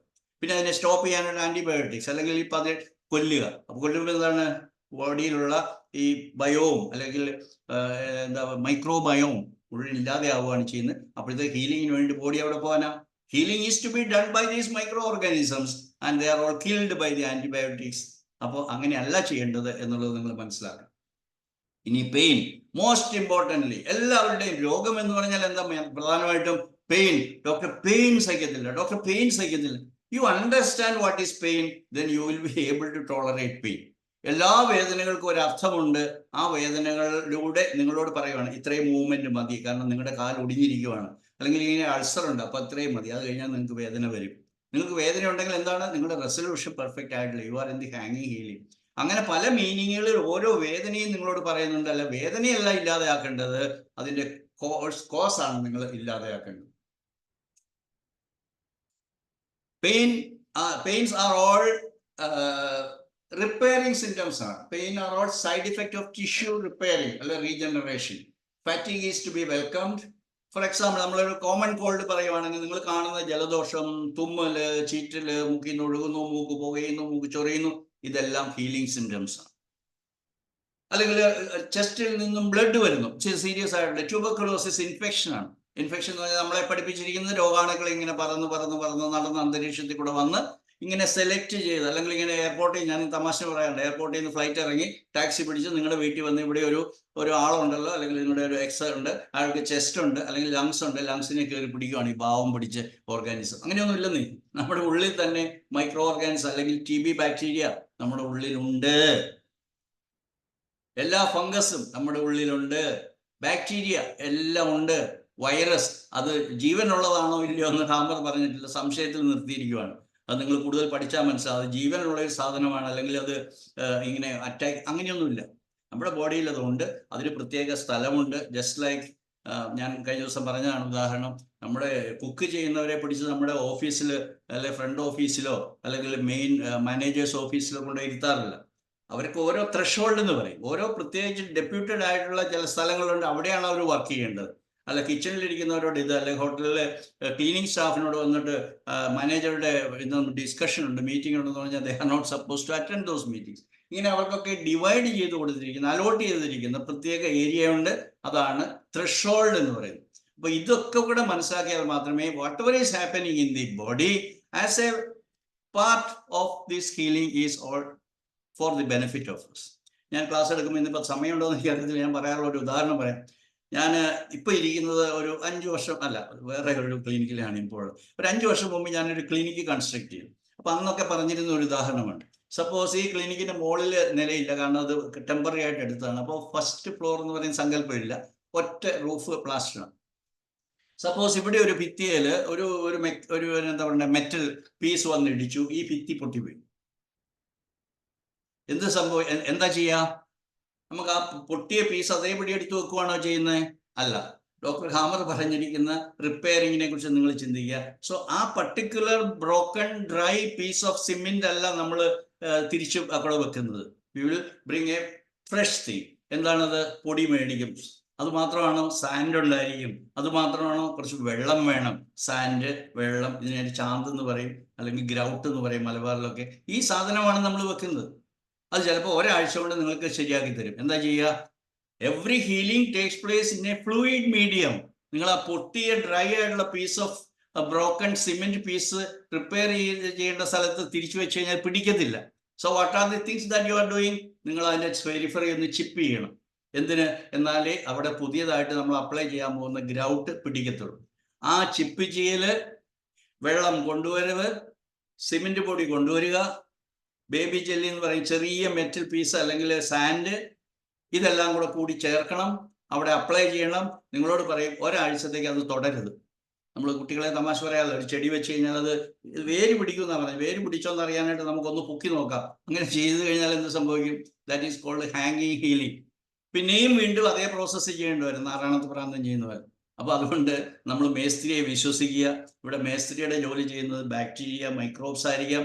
അവരാണ് അവിടെ ഹീലിംഗ് നടത്തുന്നത്. പൊട്ടിയ സ്ഥലം റിപ്പയർ ചെയ്യുന്നതും എടുത്തു കളയേണ്ട ട്യൂമറുകളെ എടുത്തു കളയുന്ന ജോലി ചെയ്യുന്നതാണ് നമ്മുടെ പ്രിയപ്പെട്ട സഹപ്രവർത്തകരെന്നോ സ്റ്റാഫെന്നോ വിളിക്കാവുന്നത്. ഇത് ഒന്നാം തലയിലാണ്. രണ്ടാമത്തെ തലയിൽ ഞാൻ ഇങ്ങനെ ഉദാഹരണം പറയാനുണ്ട്. When I constructed this building, എൻ്റെ ക്ലിനിക്ക് സ്റ്റാർട്ട് ചെയ്തപ്പോൾ ഞാൻ അവിടെ ഒരു പില്ലറൊന്നും വെച്ചിട്ടില്ല. എന്തുകൊണ്ടാണ്? കോൺക്രീറ്റ് പില്ലറിൻ്റെ ഒന്നും ആവശ്യമില്ല, ഇഷ്ടികയുടെ മേലെ എടുത്ത് വെച്ചാൽ മതി. പക്ഷേ ഇത് റോഡിൽ കൂടെയൊക്കെ വണ്ടിയൊക്കെ പോയപ്പോഴത്തേക്ക് ഇത് ഇടിഞ്ഞു പൊളിഞ്ഞ് വീണു. DHS ആണ്, ദീർഘാമർ സിൻഡ്രോമാണ്, ഷോക്കാണ്. അപ്പോൾ എന്ത് സംഭവിക്കും? അതിന് ഒരാഴ്ച പോരാ, ഒരു മാസം എടുക്കും. എന്ത് ചെയ്യണം? ഒരു കോൺക്രീറ്റ് പില്ലർ ഉണ്ടാക്കണം. എങ്ങനെ? ഒരു പെട്ടി അടിക്കണം പലക കൊണ്ട് 4 വശത്ത്, എന്നിട്ട് കമ്പി ഇടണം, എന്നിട്ട് അത് മേലേക്ക് ഒട്ടിക്കണം, എന്നിട്ട് അതിൽ വെക്കണം, എന്നിട്ട് വെള്ളം നനച്ചുകൊണ്ടിരിക്കണം, അത് ക്യൂർ ആകുന്നത് വരെ ഒഴിക്കണം. So it may take 1 month. എന്നിട്ട് എന്ത് ചെയ്യണം? പ്ലാസ്റ്റർ ചെയ്യണം. എന്നിട്ട് എന്ത് ചെയ്യണം? പുട്ടി അടിക്കണം. എന്നിട്ട് എന്ത് ചെയ്യണം? പ്ലാസ്റ്റർ ചെയ്ത്, കളർ ചെയ്ത്, പെയിന്റ് ചെയ്ത്, it may take 1 month. So depending upon the intensity of the conflict, the time required or time taken for the repairing may vary from case to case. അവിടെ കൊണ്ട് തീർന്നില്ല. മൂന്നാമത്തെ കേസ് കൂടെ പറയാം. ഞാൻ ഇന്ന് താമസിക്കുന്ന ഒരു കുടിലാണ്. എനിക്ക് ഒരു സ്ഥലമുണ്ട്, അവിടെ ഒരു വലിയ വീട് വെക്കണമെന്ന് പ്ലാൻ ഉണ്ട്. ഒരു 3000, 4000, 5000 സ്ക്വയർ ഫുട്ടുള്ള ഒരു വീട്, ഒരു palatial building. So it will take 3 years sometimes. എന്തൊക്കെ ചെയ്യണം? അവിടെ വണ്ടി കൊണ്ടുവരണം, മതിൽ പൊളിക്കണം, കല്ലിറക്കണം, മണൽ കൊണ്ടുവന്നിറക്കണം, കമ്പി കൊണ്ടുവരണം, ഗ്രാനൈറ്റ് കൊണ്ടുവരണം, അല്ലെങ്കിൽ അത് കട്ട് ചെയ്യുന്നവരെ രാജസ്ഥാനിൽ നിന്ന് ഇറക്കണം. ഈ പരിപാടികളെല്ലാം കഴിയുമ്പോഴത്തേക്കും നമുക്ക് 3 വർഷം പിടിക്കും. So depending upon the conflict, the time. But once the repairing is over, we will have a palatial, very beautiful building as my new home or my new clinic or my repaired wall. I hope you got this. ഞാൻ പറഞ്ഞ ഉദാഹരണം നിങ്ങൾക്ക് മനസ്സിലായെന്ന് വിചാരിക്കുന്നു. അപ്പോൾ എല്ലാം repair ചെയ്യാനുള്ള സംഗതി നമ്മുടെ ശരീരത്തിൽ തന്നെയുണ്ട്. അത് മൈക്രോബാക്ടീരിയ എന്ന് വിളിക്കാം. ഇതും നമ്മുടെ ഓട്ടോമാറ്റിക്കലി നമ്മുടെ ഹീലിംഗ് എല്ലാം നടക്കുന്നതാണ്. അപ്പോൾ കൺവെൻഷണൽ മെഡിസിൻ എന്താ ചെയ്യുക? ഇങ്ങനെയുള്ള വേദികളിൽ അത് തന്നെ ഏറ്റുപഠിച്ച, അല്ലെങ്കിൽ നമ്മൾ വിധിക്കപ്പെട്ടവരാണ് ഹോമിയോപ്പതി ഡോക്ടേഴ്സ്. എനിക്ക് പശ്ചാത്താപമാണുള്ള GNM-നെതിരായിട്ട് പറയുന്നവരോട് എനിക്ക് സിമ്പതി മാത്രമേ ഉള്ളൂ. അവർ പറയുന്നത് ഇവർ മൈക്രോബിനെ സമ്മതിക്കുന്നില്ല, അതുകൊണ്ട് GNM എന്ന് പറഞ്ഞാൽ ശരിയാണ്. നിങ്ങൾ പരീക്ഷ എഴുതണ്ട, നമ്മുടെ ഇതിൽ എഴുതുന്നതാണ്, വാണിങ്ങിൽ നമ്മൾ എഴുതുന്ന കാര്യമാണ്. Please students, don't learn something from here and reproduce it in your answer paper, then you will fail. Because അവിടെ നിങ്ങൾക്ക് IgG അതിൻ്റെ നോർമൽ റേഞ്ച് പഠിക്കണം, ബ്ലഡ് ഷുഗർ എത്ര പഠിക്കണം, ഇതെല്ലാം പഠിക്കണം. മെറ്റീരിയൽ എല്ലാം അതെല്ലാം അലോപ്പതി ടെക്സ്റ്റ് ബുക്കിൽ നിന്ന് എടുത്ത് കട്ട് ആൻഡ് പേസ്റ്റ് വെച്ചിരിക്കുന്ന സാധനങ്ങളാണ്. അതെല്ലാം നിങ്ങൾ പഠിച്ചാലേ നിങ്ങൾക്ക് ഇന്ന് മാർക്ക് കിട്ടത്തുള്ളൂ. But our ultimate goal is, at least in India, to make a change in this syllabus and curriculum of this medical training, at least for homeopaths to start with. And finally, our goal is, limit ഒന്നുമില്ല. സ്വപ്നം കാണുമ്പോൾ രാജാവായിട്ടും രാജകുമാരനായിട്ടും സ്വപ്നം കാണുന്നതിന് വല്ല കുഴപ്പമുണ്ടോ? അപ്പോൾ നമ്മുടെ ലക്ഷ്യം ഈ ലോകത്തിലുള്ള 8 ബില്യൺ, അതായത് മുഴുവൻ പോപ്പുലേഷനിൽ GNM എത്തിക്കലാണ്. സുഹൃത്തുക്കളെ, ഞാൻ ഇടയ്ക്ക് പറഞ്ഞോട്ടെ, നാളെ ഞങ്ങൾ വലിയൊരു സ്വപ്നത്തിൻ്റെ ചരിത്രപരമായ ഉദ്ഘാടനം നടത്തുകയാണ്. ഇതിൻ്റെ ഇടയ്ക്ക് പറയുകയാണ്, GSK ബേസ്ഡ് ഹോമിയോപ്പതി മാസ്റ്ററി. അത് നിൻ്റെ പരസ്യങ്ങളൊക്കെ നിങ്ങൾക്ക് വരും. ഞങ്ങൾക്ക് വലിയ ഇൻഫ്രാസ്ട്രക്ചർ ഒന്നും, വലിയ സാമ്പത്തികമായിട്ട് ഭയങ്കര ഒന്നുമില്ല. അതുകൊണ്ട് നിങ്ങൾ സോഷ്യൽ മീഡിയയിൽ നിങ്ങൾക്ക് ചിലപ്പോൾ കണ്ടിട്ടുണ്ടാവില്ല. ഇതൊരു സോഷ്യൽ മീഡിയ അഡ്വർടൈസ്മെൻ്റ് ആയിട്ട് നിങ്ങൾ കണക്കാക്കി. നിങ്ങൾക്ക് എന്താണ് രോഗമെന്ന് നിങ്ങൾക്ക് പഠിക്കണമെങ്കിൽ നിങ്ങളൊരു ഹോമിയോപ്പതി ഡോക്ടറാകും. ഹോമിയോപ്പതി ഡോക്ടേഴ്സ്, ഹോമിയോപ്പതി അനുകൂലമായിട്ടുള്ളവർ, ഹോമിയോപ്പതി പഠിക്കണമെന്ന് ആഗ്രഹിക്കുന്ന എല്ലാവർക്കും നിങ്ങൾക്ക് പങ്കെടുക്കാം. പക്ഷെ ഇവിടെ നിങ്ങൾ ഫ്രീ ആയിട്ടാണ് ലോഗിൻ ചെയ്തിരിക്കുന്നത്, അല്ല എൻട്രി ചെയ്തിരിക്കുന്നത്. അവിടെ നിങ്ങൾ ഒരു ചെറിയ പൈസ കൊടുക്കണം, വെറും 2000 രൂപ കൊടുത്താൽ നിങ്ങൾ paid members four 1 year. 1 year membership ആണെന്ന് മനസ്സിലാക്കണം. അതായത് ഒരു ക്ലാസ്സിന് 5000 10,000 ഒക്കെ 40,000 ഒക്കെ മേടിക്കുന്നിടത്ത് നമ്മൾ വെറും 40 രൂപയോ മറ്റാണ് ഈ 50 ക്ലാസ്സിലേക്ക് വേണ്ടിയിട്ട് എന്നുള്ളത്. അത് മാത്രമല്ല, ഒരു 3-4 വർഷമായിട്ട് ഞങ്ങളുടെ വെബ്സൈറ്റിലുള്ള എല്ലാം നിങ്ങൾക്ക് ഈ വെറും 2000 രൂപയ്ക്ക് നിങ്ങൾക്ക് ആക്സസ് ചെയ്യാവുന്നതാണ്, പഠിക്കാവുന്നതാണ്. ഞങ്ങൾക്ക് ഫ്രീ ആയിട്ടുള്ള ഒരു യൂട്യൂബ് ചാനലുണ്ട്, ഗ്ലോബൽ GSK എന്നാണ് പേര്. അതിൻ്റെ അകത്ത് ഈ ഇന്നത്തെ 11ാമത്തെ ക്ലാസ്സും അതിൻ്റെ അകത്ത് അപ്ലോഡ് ചെയ്യും. അതിന് അനുവാദം ഡോക്ടർ അനിത തന്നിട്ടുണ്ട്. അതുകൊണ്ട് അത് യൂട്യൂബിൽ നിങ്ങൾക്ക് കാണാൻ പറ്റും. ഇന്ന് പങ്കെടുക്കാത്തവർക്ക് അതെല്ലാം പ്രചരിപ്പിക്കുക. അങ്ങനെ ഈ ശാസ്ത്രം ജനങ്ങളുടെ നന്മയ്ക്ക് വേണ്ടിയിട്ട് നിങ്ങൾക്ക് ഈ ജീവിച്ചിരിക്കുന്ന കാലത്ത് ചെയ്യാൻ സാധിക്കുന്ന ഏറ്റവും മനോഹരമായിട്ടുള്ള ഒരു ഹ്യൂമാനിറ്റേറിയൻ ആക്ടിവിറ്റിയാണ്, സർവീസാണ് എന്ന് ഞാൻ ഒന്നുകൂടി ഇതിൻ്റെ ഇടയ്ക്ക് പറഞ്ഞുകൊള്ളട്ടെ. എങ്കിൽ നമുക്ക് ഇന്ന് ഞാൻ ആദ്യമേ ഓർമ്മിച്ചാലേ, മൂപ്പത്താത്ത മരണങ്ങൾ, അകാലത്തിലുള്ള മരണങ്ങൾ നമ്മുടെ സുഹൃത്തുക്കളൊക്കെ നമുക്ക് നഷ്ടപ്പെടത്തില്ല എന്ന് ഞാൻ പറയുകയാണ്. You will learn how to resolve my problems, my conflicts. അങ്ങനെ ആകുമ്പോൾ we can empower ourselves with the knowledge of GSK so that I can be free. എന്നിട്ട് ദൈവം തീരുമാനിച്ച സമയത്ത് നിങ്ങൾക്ക് മരിക്കാം.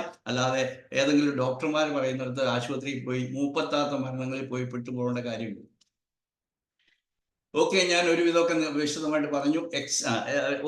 ആദ്യത്തെ കേസിൽ PCLA എന്ന് പറയുന്നത് എക്സ്യുഡേറ്റീവ് ഫേസ് എന്ന് പറയും. ഞാൻ പറഞ്ഞു ബ്രെയിനിൻ്റെ അകത്ത് എക്സ്യുഡേഷൻ സംഭവിക്കും. Similarly any part of the body where there is healing there will be oedema, swelling. It is exudation, there will be. അപ്പൊ നീര് കണ്ടു കഴിഞ്ഞാൽ അയ്യോ ഡോക്ടർ നീരാണ്, വേണ്ടെന്ന്, സാരമില്ലെന്നേ. ഡോക്ടർ ഹാമർ മാത്രം പറഞ്ഞിരിക്കുന്നു, cure takes place only in the fluid medium. വെള്ളമില്ലാതെ repairing ഇല്ല. നിങ്ങൾ വീട് പണിതാലും വെള്ളം വേണം. നിങ്ങൾ ഈ പറയുന്ന ഭിത്തി പൊട്ടിപ്പോയി കഴിഞ്ഞാൽ അവിടെ റിപ്പയർ ചെയ്യണമെങ്കിൽ വെള്ളം വേണം. വെള്ളം ഈസ് വെള്ളം. അത് പ്രകൃതിയുടെ കനിവാണ്, അതില്ലാതെ പറ്റത്തില്ല. സ്കാരിഫിക്കേഷൻ്റെ കാര്യം ഞാൻ പറഞ്ഞു. സ്കാർ, എനിക്കൊരു ആക്സിഡന്റിൽ എൻ്റെ കൈ മുറിഞ്ഞു കഴിഞ്ഞാൽ ഞാൻ സാധാരണ ഇതിൽ ഇങ്ങനെ ലോങ് കൈയുള്ള എന്താ പറയുക ഫുൾ സ്ലീവ് ഷർട്ടൊക്കെ ഇട്ടുകൊണ്ടിരിക്കും, കാരണം ഈ സ്കാർ കാണിക്കാതിരിക്കാനായിട്ട്. പക്ഷെ നമ്മൾ എന്താ ചെയ്യേണ്ടത് ശരിക്കും? ഇത് സ്കാറാണ്, ഒരു ആക്സിഡന്റ് ഉണ്ടായി, പക്ഷെ എൻ്റെ കൈ ഒടിഞ്ഞില്ല, ഞാൻ ഇന്നും കൈ കൊണ്ട് എഴുതുന്നുണ്ട്, പക്ഷെ ഇവിടെ തൊലിപ്പുറത്ത് ഒരു സ്കാറുണ്ട്. That is not damaging me, that is not hindering me, it is not handicapping me.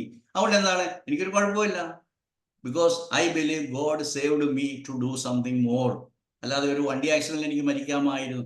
അങ്ങനെ നമ്മൾ ഈ പറയുന്ന scar, whether it is in the brain, whether it is in the body or it is in the mind also, you understand the scar trauma in the psyche. മനസ്സിലുള്ള മുറിവുകളാണ് രോഗങ്ങളായിട്ട് വരുന്നത്. അതിന് trauma എന്ന് പറയും. പല പല പേരുകളുണ്ട്. Because that is invisible. ഒരാളുടെ trauma നമുക്കറിയത്തില്ല. അത് അവിടെ കിടക്കുകയാണെങ്കിൽ you will suffer. That is why Jesus Christ told you forgive and forget. നിങ്ങളെ ഉപദ്രവിച്ചിട്ടുള്ളത് നിങ്ങൾ ക്ഷമിക്കാനായിട്ട് നിങ്ങൾക്ക് എന്ത് സാധിക്കും? കാരണം ഞാൻ ഒത്തിരി കേസ് എടുക്കുന്നതുകൊണ്ട് ഞാൻ പറയുക വെച്ചാൽ, വിദേശങ്ങളിൽ നിന്നും അല്ലെങ്കിൽ നമുക്ക് ഒത്തിരി പേഷ്യൻസ് നമുക്ക് കിട്ടുമ്പോൾ എല്ലാം മനസ്സിലാവും. Problem is that he is not forgiving. Forgive ചെയ്യാനായിട്ട് കഴിയത്തില്ലാത്തവരെ അതവിടെ കിടക്കും. ഡോക്ടർ ഹെഗ്ഡെ ഇഷ്ടംപോലെ പറയുന്നത് നിങ്ങളുടെ പ്രോബ്ലം ഫോർഗീവ് ചെയ്യാതിരിക്കുന്നതാണ്. നിങ്ങളുടെ BP-ക്ക് കാരണം അതാണ്, സ്ട്രോക്കിന് കാരണം അതാണ്. ഇന്നലെ രാവിലെ ഒരു സുഹൃത്ത് എന്നെ വിളിച്ചു. ഞാനൊരു സോഷ്യൽ മീഡിയയിൽ നാളത്തെ പ്രോഗ്രാമിനെ കുറിച്ച് ഒരു പോസ്റ്റർ, ഇലക്ട്രോണിക് പോസ്റ്റർ അതിലിട്ടു. ഒട്ടനെ തുടങ്ങിയില്ലേ നമുക്ക് attack. That is four better practice of homoeopathic വേണ്ടി ഞാൻ ഇട്ടതാണ്. കുറച്ച് പേരെങ്കിലും പഠിക്കട്ടെ എന്ന് അറിഞ്ഞിട്ട് തന്നെയാണ്. അതിൽ പേഴ്സണലായിട്ട് എനിക്ക് യാതൊരു ഗെയിനും ഇല്ലാത്ത കാര്യമാണ്. പക്ഷെ ഭയങ്കരമായിട്ടുള്ള അറ്റാക്കാണ് നമ്മുടെ എസ്റ്റാബ്ലിഷ്ഡ് സംഘടനകളിൽ നിന്നെല്ലാം ഉള്ളത്. അതുകൊണ്ട് ഡോക്ടർ അനിതേനെ എത്ര പ്രാവശ്യം പ്രകീർത്തിച്ചാലും മതിയാകത്തില്ല. അനിത ഡോക്ടർ ഇത്രയും വലിയ റിസ്ക് എടുത്തിരിക്കുന്നു, അല്ലെങ്കിൽ ഇത്രയും വലിയ ധൈര്യം കാണിച്ചിരിക്കുന്നു. ഡോക്ടർ വർഗീസ് എന്ന് പറയുന്ന, ബാക്കി പറയുന്നില്ല, ആളുടെ ക്ലാസ് സംഘടിപ്പിക്കുക എന്നൊക്കെ പറഞ്ഞാൽ വലിയ വലിയ സംഭവമാണ്. കാരണം ഇതെല്ലാം ഇന്ന് നമ്മൾ പഠിച്ചതിന് വിരുദ്ധമായിട്ടുള്ള കാര്യങ്ങളാണ് പറയുന്നത്. അതുകൊണ്ട് നിങ്ങളൊന്ന് റീതിങ്ക് ചെയ്യുക, എന്നിട്ട് നിങ്ങൾ പഠിക്കുക. നിങ്ങൾക്കും ഞാൻ ഇങ്ങനെയാണ് പറയുന്നത്, first of all for your own health and then for your near and dear ones, and if you have got time, and then it is for your own ഈ സൊസൈറ്റിക്ക് വേണ്ടി വർക്ക് ചെയ്യുക. If you have time, if you have money, if you have got the mind or നിങ്ങളുടെ attitude ഉണ്ടെങ്കിൽ നിങ്ങൾ help ചെയ്യുക. ഇതാണ് നിങ്ങൾ ചെയ്യേണ്ടത്. ഇപ്പം microbes one of the important role players in the healing phase. അത് ഏർലി സ്റ്റേജിലാണ്, അല്ലെങ്കിൽ ഈ എക്സുഡേഷൻ സ്റ്റേജിലാണ് ഉണ്ടാകുന്നത്. അതുകൊണ്ട് പലപ്പോഴും നമ്മൾ അങ്ങനെയുള്ള എല്ലാത്തിനെയും ഇൻഫെക്ഷൻ എന്ന് പറയും. In reality, there is no infection. That means infection വാക്ക് എന്താണെന്ന് നിങ്ങൾക്കറിയാം. Microbe somewhere outside the body is coming and making colony inside the body. It is not like that. They are all within our body. And when and where it is being activated, that is decided or as per the order of the whole organismത്തിന്റെ directions ആണ്. അപ്പൊ അങ്ങനെയുള്ള ഒരു കാര്യം വരുമ്പോൾ ആന്റിബയോട്ടിക്സിന്റെ over use എന്ന് പറയുന്ന ഒരു use ആവശ്യമില്ല. അപ്പോൾ ആന്റിബയോട്ടിക്സ് ഉപയോഗിച്ച് കഴിഞ്ഞു കഴിഞ്ഞാൽ ഈ മൈക്രോബ്സ് എല്ലാം ചാകും. അപ്പോൾ ആവശ്യമുള്ള സമയത്ത് നമുക്കതിന് ഉപയോഗപ്പെടുത്താനായിട്ട് സാധിക്കാത്ത രീതിയിൽ വരും. അപ്പോൾ ചുരുക്കം ഇതാണ്. ഞാൻ ചുരുക്കാൻ പോവുകയാണ്, ചുരുക്കേണ്ട സമയം കഴിഞ്ഞു. അപ്പോൾ ലക്ഷണങ്ങൾ എന്ന് പറയുന്ന അതിനെ രോഗം എന്ന് വിളിക്കാതിരിക്കുക, അല്ലെങ്കിൽ രോഗം എന്നുള്ള പേര് ഉപയോഗിക്കാതിരിക്കുക. In GNM there is no word called disease. They are all SBS, they are all programs. അതുകൊണ്ട് അതിൻ്റെ ബയോളജിക്കൽ പർപ്പസിൽ ഓരോ ലക്ഷണങ്ങളെയും മനസ്സിലാക്കാനായിട്ട് ശ്രമിക്കുക. കോൺഫ്ലിക്റ്റ് റിസോൾവ് ചെയ്യാനായിട്ട് ശ്രദ്ധിക്കുക. അതിനെ പ്രൊലോങ് ചെയ്യാതിരിക്കാനായിട്ട് നോക്കുക. സപ്രഷൻ ഓഫ് ദി സിംറ്റംസ് ഒഴിവാക്കുക. അങ്ങനെ ഹീലിംഗ് ഫേസിൽ ആകെപ്പാടെ നമ്മൾ ചെയ്യേണ്ട ഇത്രയേ ഉള്ളൂ. You support the body for healing. എങ്ങനെയാണ്? You allow rest, take rest. Fatigue തോന്നുന്നു, ഇറ്റ്സ് ഓക്കെ. ക്ഷീണം തോന്നുന്നു, I'm not disposed to go for work, it's okay. Don't go to school, okay. ഒത്തിരി റെസ്ട്രിക്ഷൻ, ഇതെല്ലാം നേച്ചേഴ്സ് മെത്തേഡാണ്. ഞാൻ പലപ്പോഴും പറയാറുണ്ട്. ആഫ്റ്റർ ഡെലിവറി, പ്രസവം കഴിഞ്ഞപാടെ എത്ര പേര് പോയി ഉടനെ ചായ എനിക്ക് നടത്താൻ പോവോ? കൊച്ചിനെ പ്രസവിച്ചു, ഇനി after orgasm or after intercourse, after mating എത്ര പേര് ഉടനെ പോയി തൂമ്പെടുത്ത് കളിക്കാൻ പോവോ? So you take rest. Vomiting, you will feel tired, you need test rest. Purging, വയറിളകുന്നു, ഉടനെ നമുക്ക് ക്ഷീണം തോന്നുന്നു, it's okay, body is repairing. You need to give fluids, rest എടുക്കുക, എന്നിട്ട് അത് മനസ്സിലാക്കുക. You don't need to go to a hospital or you don't need to go to a doctor. അപ്പോൾ ഇമോഷണൽ സ്റ്റെബിലിറ്റി ഉണ്ടാവണം ആ സമയത്ത്. If you are entering in to or if you are continue with the same conflict situation, then you will suffer from the same program. അതിനാണ് track എന്ന് പറയുന്നത്, അതിനാണ് ഹാങ്ങിങ് പ്രോഗ്രാമായിട്ട് GNM പറയുന്നത്. അപ്പോൾ SBS കൃത്യമായിട്ട് ഡയഗ്നോസ് ചെയ്യുക. അങ്ങനെ GSKയുടെ ഫ്രെയിംവർക്കിൽ ആ ഒരു ബയോളജിക്കൽ പ്രോഗ്രാം അല്ലെ ആ ഡിസീസിനെ നന്നായിട്ട് മനസ്സിലാക്കുക. എന്നിട്ട് instead of in the panicky situation, you allow him to have a balanced mind. അങ്ങനെ റിസോൾവ് ചെയ്യാനായിട്ട് ശ്രമിക്കുക. Therefore, to conclude, take away, ഇതാണ് illness is often the body's healing program. ഇത് റെവല്യൂഷണറി അല്ലേ, വിപ്ലവം അല്ലേ? ഇവിടെ ഹാമർ പറഞ്ഞിരിക്കുന്നത് illness is a resolving program, healing program, not an enemy. The second biological law explains the predictable two-phase pattern. Recognizing the healing phase can prevent unnecessary interventions.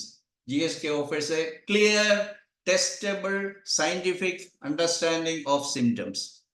എല്ലാ സിംറ്റത്തിനെ വളരെ clear ആയിട്ട് നമുക്ക് മനസ്സിലാക്കാനായിട്ടും വിശദീകരിക്കാനായിട്ടും നമുക്ക് സാധിക്കും. അങ്ങനെ ഈ സെക്കൻഡ് ബയോളജിക്കൽ ലോ ആണ് ഇന്ന് ഞാൻ പറയുന്നത്. അതിന് 2 ഘട്ടങ്ങളുണ്ട്. അതിൻ്റെ ഇടയ്ക്കൊരു ഒരു എപ്പിലെപ്റ്റോയിഡ് ക്രൈസിസ് ഉണ്ട്. Epileptoid crisis means that is resolve. The word very much simulates epilepsy. തീർച്ചയായിട്ടും അതിന് എപ്പിലെപ്സി ആയിട്ട് ബന്ധമുണ്ട്. കാരണം ഓരോ ഛർദിയും ഒരു എപ്പിലെപ്സിയാണ്, ഓരോ വയറിളക്കവും ഒരു എപ്പിലെപ്സിയാണ്, ഓരോ ഡെലിവറിയും ഓരോ എപ്പിലെപ്സിയാണ്, ഓരോ മെൻസസും painful crampy expulsion of the uterine content menses, അതും അതിനകത്ത് സ്പാസ്മോഡിക് പെയിൻ വരുന്ന എക്സ്പൾഷൻ ആണ്. Ejaculation is like that. അങ്ങനെ ബോഡിയിൽ വളരെ ബ്യൂട്ടിഫുൾ ആയിട്ടുള്ള ആസ്പെക്ട്സ് ഒക്കെ ഉള്ളതാണ് ഈ ഹീലിംഗ് പ്രോഗ്രാം. അതുകൊണ്ട് ഈ ഹീലിംഗ് പ്രോഗ്രാമിനെയാണ് നമ്മൾ ഇതുവരെ ശത്രുവായിട്ട് വിചാരിച്ചിരുന്നത്. വേദന, നീര്, ചൂട്, ചുമപ്പ്, പനി, തലവേദന. അതുകൊണ്ട് ഇതിനെല്ലാം നമ്മൾ മനസ്സിലാക്കാൻ ശ്രമിക്കുക. ഇതെല്ലാം നമ്മുടെ ബന്ധുവാണെന്ന് മനസ്സിലാക്കുക. ശരീരത്തിൻ്റെ ഉള്ളിൽ ദൈവം നിക്ഷേപിച്ചിട്ടുള്ള വളരെ മനോഹരമായിട്ടുള്ള പ്രോഗ്രാമിൻ്റെ ഭാഗമാണെന്ന് മനസ്സിലാക്കുക. അങ്ങനെ നമ്മുടെ ചുറ്റുവട്ടത്തുള്ള എല്ലാ ലക്ഷണങ്ങളെയും മനസ്സിലാക്കുക. ഇതാണ് എനിക്ക് നിങ്ങൾക്ക് തരാനുള്ള മെസ്സേജ്. നിങ്ങളോട് ഒരിക്കൽ കൂടി പറയുന്നു, ഇതൊരു ക്ലാസ് അല്ല, അല്ലെങ്കിൽ ഇതൊരു പഠിപ്പിക്കലല്ല, ഇതൊരു മോട്ടിവേഷണൽ ക്ലാസ് ആണ്. നിങ്ങളോട് പഠിക്കാൻ പറയുകയാണ്. കാരണം നിങ്ങൾക്ക് ഞാൻ ചാറ്റ് ബോക്സിൽ ഞാൻ 3 ഇതിട്ടിട്ടുണ്ട്. ഒന്ന് learninggnm.com, എൻ്റെ ഗുരു ആയ Caroline Markolin, direct disciple of doctor Hamer. അദ്ദേഹത്തിൻ്റെ കീഴിൽ ഞാൻ team of the learning GNM ഉണ്ടായിരുന്നു. ഇപ്പോഴില്ല, കാരണം പുള്ളിക്കാരത്തേക്ക് ഹോമിയോപ്പതി എന്ന് പറഞ്ഞാൽ ഇഷ്ടമല്ല. അതുകൊണ്ട് ഞാൻ ഹോമിയോപ്പതി എന്ന് പറയുന്നത് കളഞ്ഞിട്ട് പരിപാടി ഇല്ലാത്തതുകൊണ്ട് ഞാൻ ഉപേക്ഷിച്ച് പോകുന്നു. അത് പക്ഷെ ഇത്രയും സിസ്റ്റമാറ്റിക് ആയിട്ടുള്ള ഒരു website you will never find to learn GNM, learninggnm.com. ഞങ്ങൾക്കൊരു വെബ്സൈറ്റ് ഉണ്ട്, that is under renovation. Shortly you will get www.globalgnm.com എന്നാണ് ഇപ്പോഴും പേര്. അത് ഉടനെ globalgsk.com ആകും. പിന്നെ നമുക്കൊരു യൂട്യൂബ് ചാനലുണ്ട്, അവിടെ ഈ വീഡിയോസ് എല്ലാം 11 വീഡിയോസ് ഞങ്ങൾ അപ്ലോഡ് ചെയ്യും. പിന്നെ ഒരു കാര്യം കൂടെ ഓർക്കുന്നു, പാലായിലുള്ള എൻ്റെ സുഹൃത്തും ഞങ്ങളുടെ ബഹുമാന്യ ഫാക്കൽറ്റി മെമ്പറും കൂടി ആയ ഡോക്ടർ ശശിധരൻ എല്ലാ വെള്ളിയാഴ്ചയും ക്ലാസ് എടുക്കുന്നുണ്ട്. അപ്പോൾ അദ്ദേഹത്തിൻ്റെ ക്ലാസ് മലയാളത്തിലാണ്, ഇതേ പ്ലാറ്റ്ഫോമിലാണ്. തീർച്ചയായിട്ടും നിങ്ങൾ പങ്കെടുക്കണം, ഇതിനെക്കുറിച്ച് മറ്റുള്ളവരോട് പറയണം, ധാരാളം പേരെ ക്ഷണിക്കണം, ധാരാളം പേരിലേക്ക് ഈ പോസ്റ്ററുകൾ എത്തിക്കണം. അങ്ങനെ ഇതിൻ്റെ നമ്പർ കൂടണം. അങ്ങനെ നമുക്ക് ഒത്തിരി പേരിലേക്ക് ഈ സഹായം ചെയ്യാൻ വേണ്ടിയിട്ട് നിങ്ങളെ സഹായിക്കണം. പിന്നെ ഞാൻ വീണ്ടും പറയുന്നു, നാളെ ഞങ്ങളൊരു ചരിത്രപരമായിട്ടുള്ള സംഭവമാണ്. അതായത് 26 ഡോക്ടർ. ഇന്നും കൂടെ ഒരാൾ ചോദിച്ചു, I also want to be a faculty member. 26 പേരായി. 27ാമത്തെ ആള് ഇന്ന് ആവശ്യപ്പെടുകയാണ്. Because for the last 17 years doctor, I'm a professor, I'm an assistant professor in the college Beed, Marathwada യൂണിവേഴ്സിറ്റിയിലെ ബീഡ് കോളേജിലെ പ്രൊഫസറാണ്. പേര് ഞാൻ മറന്നുപോയി, ഡോക്ടർ റത്തോഡാണ് പേര് മറന്നു. അദ്ദേഹം ഇങ്ങോട്ട് ചോദിക്കുകയാണ്, 17 വർഷമായിട്ട് ഞാൻ എൻ്റെ കുട്ടികളെ പഠിപ്പിക്കുന്നു, അതായത് ഒരു ഹോമിയോപ്പതി കോളേജിൽ GNM പഠിപ്പിക്കുന്നു. ഇപ്പോൾ നമ്മൾ മനസ്സിലാക്കുന്നു പല ഭാഗത്തു നിന്ന്. അപ്പോൾ 26 പേരും ഈ ലോകത്തിലുള്ള മുഴുവൻ ഭാഗത്ത്, അബുദാബിയിൽ നിന്നുള്ളവർ, UK നിന്നുള്ളവരുണ്ട്, 26 പേരുണ്ട്. ഇപ്പോൾ 27 പേരായി. ഇവരെല്ലാം ഹോമിയോപ്പതി ഡോക്ടേഴ്സാണ്. ഹോമിയോപ്പതി ഡോക്ടേഴ്സിനെയാണ് പഠിപ്പിക്കാനായിട്ട് ഏറ്റവും അത്യാവശ്യം. കാരണം they are doing the right thing. Divine science ആണ് ഹോമിയോപ്പതി. GNM ഡിവൈൻ സയൻസ് ആണ്. 2 ഡിവൈൻ പ്രൊഫറ്റ്സിനെയാണ് നമുക്ക് കിട്ടിയിരിക്കുന്നത്, doctor Hahnemann and doctor Hamer. ഇവരെ 2 പേരെയും കൂടെ കൊളാബറേറ്റ് ചെയ്ത് കൊണ്ടുപോവുകയാണ് നമ്മുടെ ഡ്യൂട്ടി. അതുകൊണ്ട് ഇതിലേക്ക് സഹകരിക്കണം. അതുകൊണ്ട് ഇതിനെ വലിയൊരു പ്രസ്ഥാനമായിട്ട് മാറ്റി ഒത്തിരി പേര് സഹകരിക്കണം. കാരണം എല്ലാ ഹോമിയോപ്പതി ഡോക്ടേഴ്സും ഒത്തിരി പേരെ ചികിത്സിക്കുന്നവരാണ്.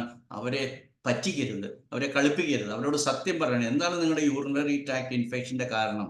എന്തുകൊണ്ടാണ് നിങ്ങൾക്ക് തലവേദന വന്നത്? എന്തുകൊണ്ടാണ് നിങ്ങളുടെ കുട്ടിക്ക് വേദന വന്നത്? എന്തുകൊണ്ട് പറഞ്ഞുകൂടാ? എന്തിനാണ് കളിപ്പിക്കുന്നത്? അത് നിങ്ങൾ പഠിക്കണം. അതുകൊണ്ട് പഠിക്കാനുള്ള ആഹ്വാനം ഒരിക്കൽ കൂടി നടത്തിക്കൊണ്ട് ഇത്രയും നേരം എന്നെ ശ്രവിച്ച നിങ്ങൾക്കെല്ലാം നന്ദിയും ദൈവാനുഗ്രഹം ഉണ്ടാകട്ടെ എന്ന് പ്രാർത്ഥിച്ചുകൊണ്ട് ഞാൻ വീണ്ടും പറയുന്നു, തീർച്ചയായിട്ടും ദൈവം ഇത് വളരെ മനോഹരമായിട്ട് നടത്തുന്നുണ്ട്. അതിന് ഞാൻ നന്ദിയുള്ളവനാണ്. ഇനിയും നടത്തും എന്നുള്ളതിനെക്കുറിച്ച് യാതൊരു സംശയവുമില്ല. അതിൻ്റെ കൂടെ നിങ്ങൾ ചേരുക. നമുക്ക് ഒരുമിച്ച് ഇതിനെ ലോകത്തിൽ മുഴുവൻ എത്തിക്കാൻ പറ്റും. അതിനുവേണ്ടിയുള്ള ഞാൻ കാണുന്നു. Homeopathy built upon the foundation of GSK is going to be the number 1 system of medicine or treatment in this world. As on today, ഇന്നത്തെ ഹോമിയോപ്പതിക്ക് നമ്പർ 1 ആകാനായിട്ട് സാധ്യമല്ല എന്ന് ഞാൻ പൂർണ്ണമായും വിശ്വസിക്കുന്ന ഒരു വ്യക്തിയാണ്. കാരണം ഇന്നത്തെ ഹോമിയോപ്പതി എങ്ങനെയാണ് നമ്മുടെ കോളേജിൽ പഠിപ്പിക്കുന്നത്? Allopathy plus homeopathy. ഞാൻ എപ്പോഴും ക്ലാസ്സിൽ പറഞ്ഞിട്ടുള്ള തമാശയാണ്, പുട്ടിന് പീര പോലെ. മലയാളത്തിലുള്ള നമുക്ക് പറയാൻ പറ്റും. പുട്ടിന് ടേസ്റ്റ് കൂടാണ്ട് കുറച്ച് പീര ഇടുന്നത് അതുപോലെ നമ്മൾ അലോപ്പതി പറഞ്ഞ് ജനങ്ങളോട് പറയുന്നു, എന്നിട്ട് അതിൻ്റെ അടുത്ത് വെച്ച് ഹോമിയോപ്പതി കൊടുക്കുന്നു. സോറി, ഇങ്ങനെയൊക്കെ പറയേണ്ടതായിട്ട് വന്നതുകൊണ്ട്. നിങ്ങൾ പഠിക്കുമ്പോൾ നിങ്ങൾക്ക് മനസ്സിലാകും. GNM പഠിക്കാൻ വരിക, പഠിക്കുക, പഠിപ്പിക്കുക, ജനങ്ങളോട് ഇത് എത്തിക്കുക. Thank you. ഇനി നിങ്ങൾക്ക് ചോദ്യം ചോദിക്കാനുള്ള അവസരമാണ്. ഏത് ചോദ്യവും എനിക്കറിയാവുന്ന രീതിയിൽ ഉത്തരം പറയാനായിട്ട് ശ്രമിക്കാം. ഡോക്ടർ അനിത ഒന്ന് കൈകാര്യം ചെയ്തോളൂ.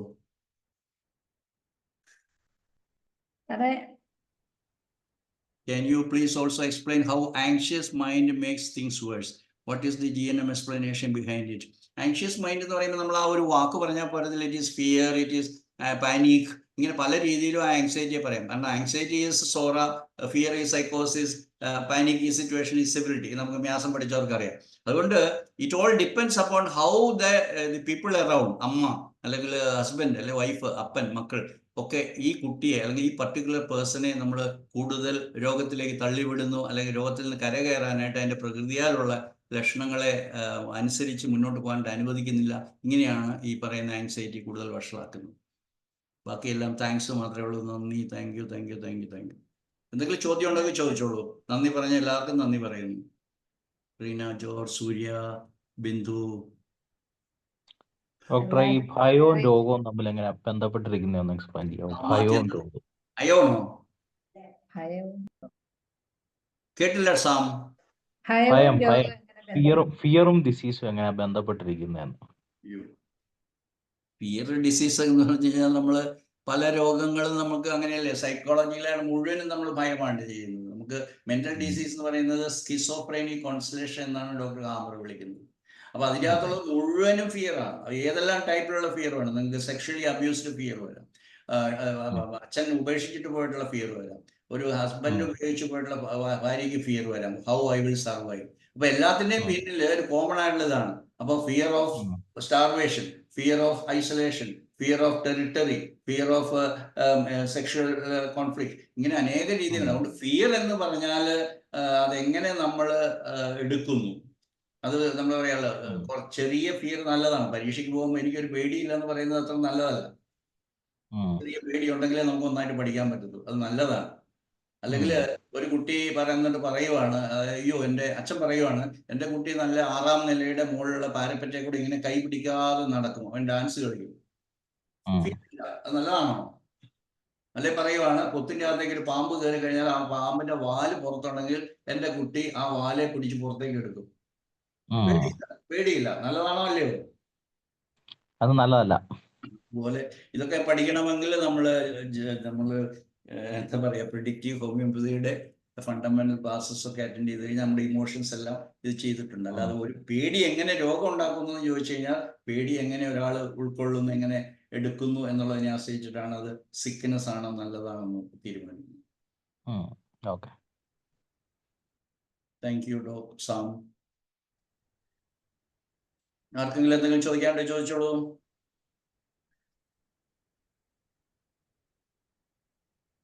കൈവിരലുകൾക്കിടയിൽ ചൊറിച്ചില് വന്ന് നീര് പുറത്തേക്ക് വരുന്നു. എന്തുകൊണ്ട്, എന്ത് കോൺഫ്ലിക്റ്റ് ആണ് സംഭവിച്ചിരിക്കുന്നത്?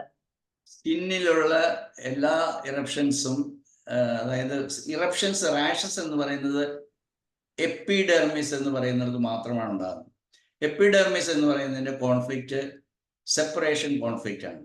സെപ്പറേഷൻ കോൺഫ്ലിക്റ്റ്, സെപ്പറേഷൻ എന്ന വാക്ക് പറഞ്ഞാൽ അത് ഒന്നുകൂടെ വിശദീകരിക്കണം. I want a touch which I'm not getting, or I happen to get a touch which I don't like. ഇഷ്ടമുള്ള ഒരു സ്പർശനം കിട്ടാതെ വന്നാലോ ഇഷ്ടമില്ലാത്ത ഒന്ന് കിട്ടിയാലോ ആണ് ഒരു സ്പർശനം ഉണ്ടാകുന്നത്. ഒരു പെൺകുട്ടിയെ സംബന്ധിച്ചിടത്തോളം അവളുടെ ബോഡിയിൽ ആവശ്യമില്ലാതെ വേറൊരാൾ തൊട്ട് കഴിഞ്ഞാൽ അവൾ അത് ഇഷ്ടപ്പെട്ടില്ലെങ്കിൽ അവിടെ ചൊറിച്ചിൽ വരും, ഇഷ്ടപ്പെട്ടാൽ ഒന്നും വരില്ല. ഒരു സാധനം, സോപ്പ് ഉപയോഗിക്കുന്നു, അയ്യോ ഈ സോപ്പ് അലർജി ആണെന്ന് ഏതോ കൂട്ടുകാരത്തി പറഞ്ഞു, അപ്പൊ ആ സോപ്പ് ഉപയോഗിച്ച് അവളുടെ കൈ ചൊറിയും. സോപ്പിന്റെ കുഴപ്പമല്ല, അത് 999 പേര് ഉപയോഗിച്ചു, അവർക്കൊന്നും ഒരു കുഴപ്പമില്ല. നിങ്ങൾ ആ സോപ്പിനോട് അലർജിയാന്ന് പറയും. അങ്ങനെയാണ് ഈ അലർജി എന്ന് പറയുന്ന മണ്ടത്തരം ജനിക്കുന്നത്. ജനങ്ങളെല്ലാം അത് പറഞ്ഞുകൊണ്ടിരിക്കുക, അലർജിയാണ്, ഒരു അലർജിയില്ല. അപ്പൊ എന്താണെന്ന് മനസ്സിലാക്കി കഴിഞ്ഞാൽ ഫസ്റ്റ് ഡേയിൽ നിങ്ങളുടെ കയ്യിൽ ഒരു ചൊറിച്ചിലുണ്ടെങ്കിൽ yes, the culprit is not too far away.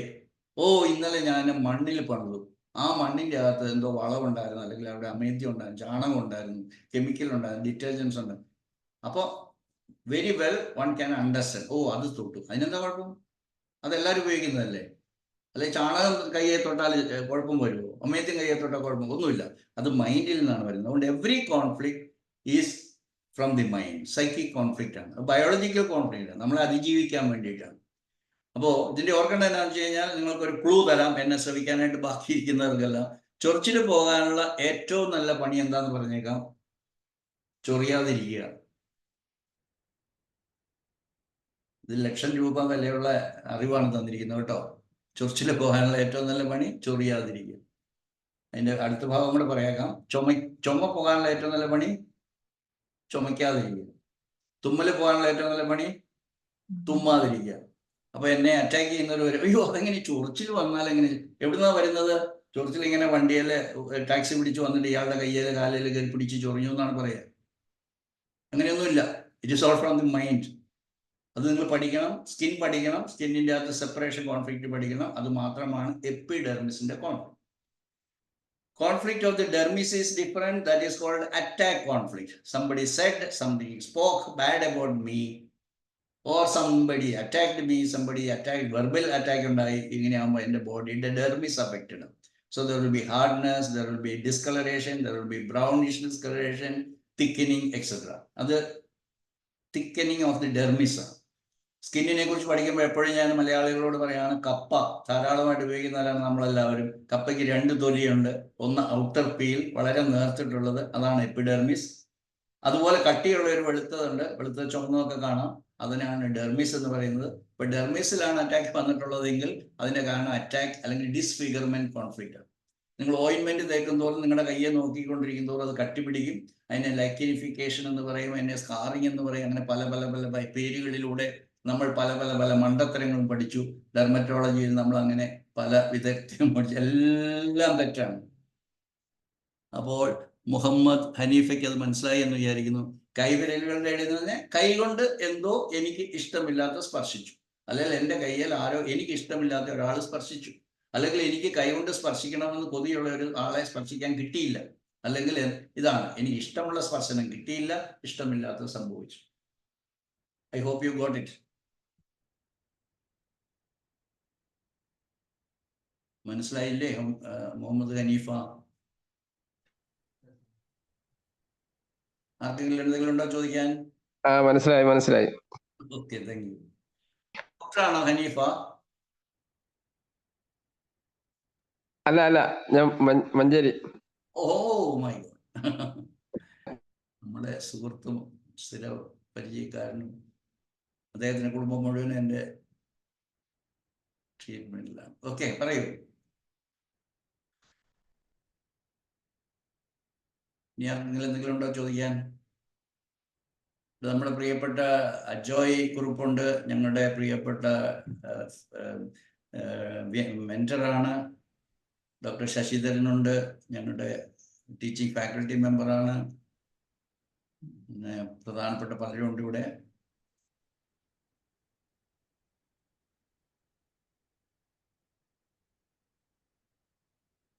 ചോദിച്ചോളൂ.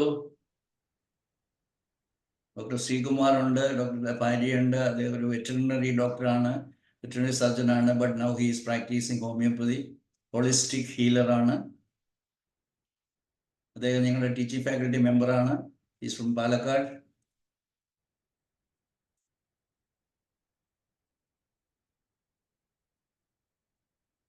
ആർക്കെങ്കിലും സംശയം? Hello doctor. പ്രമീള. നമസ്കാരം. പറഞ്ഞോളൂ പ്രമീള. അത് ചെറിയ കുട്ടികൾക്ക് വരുമല്ലോ സ്കിന്നിന്റെ കംപ്ലൈന്റ്.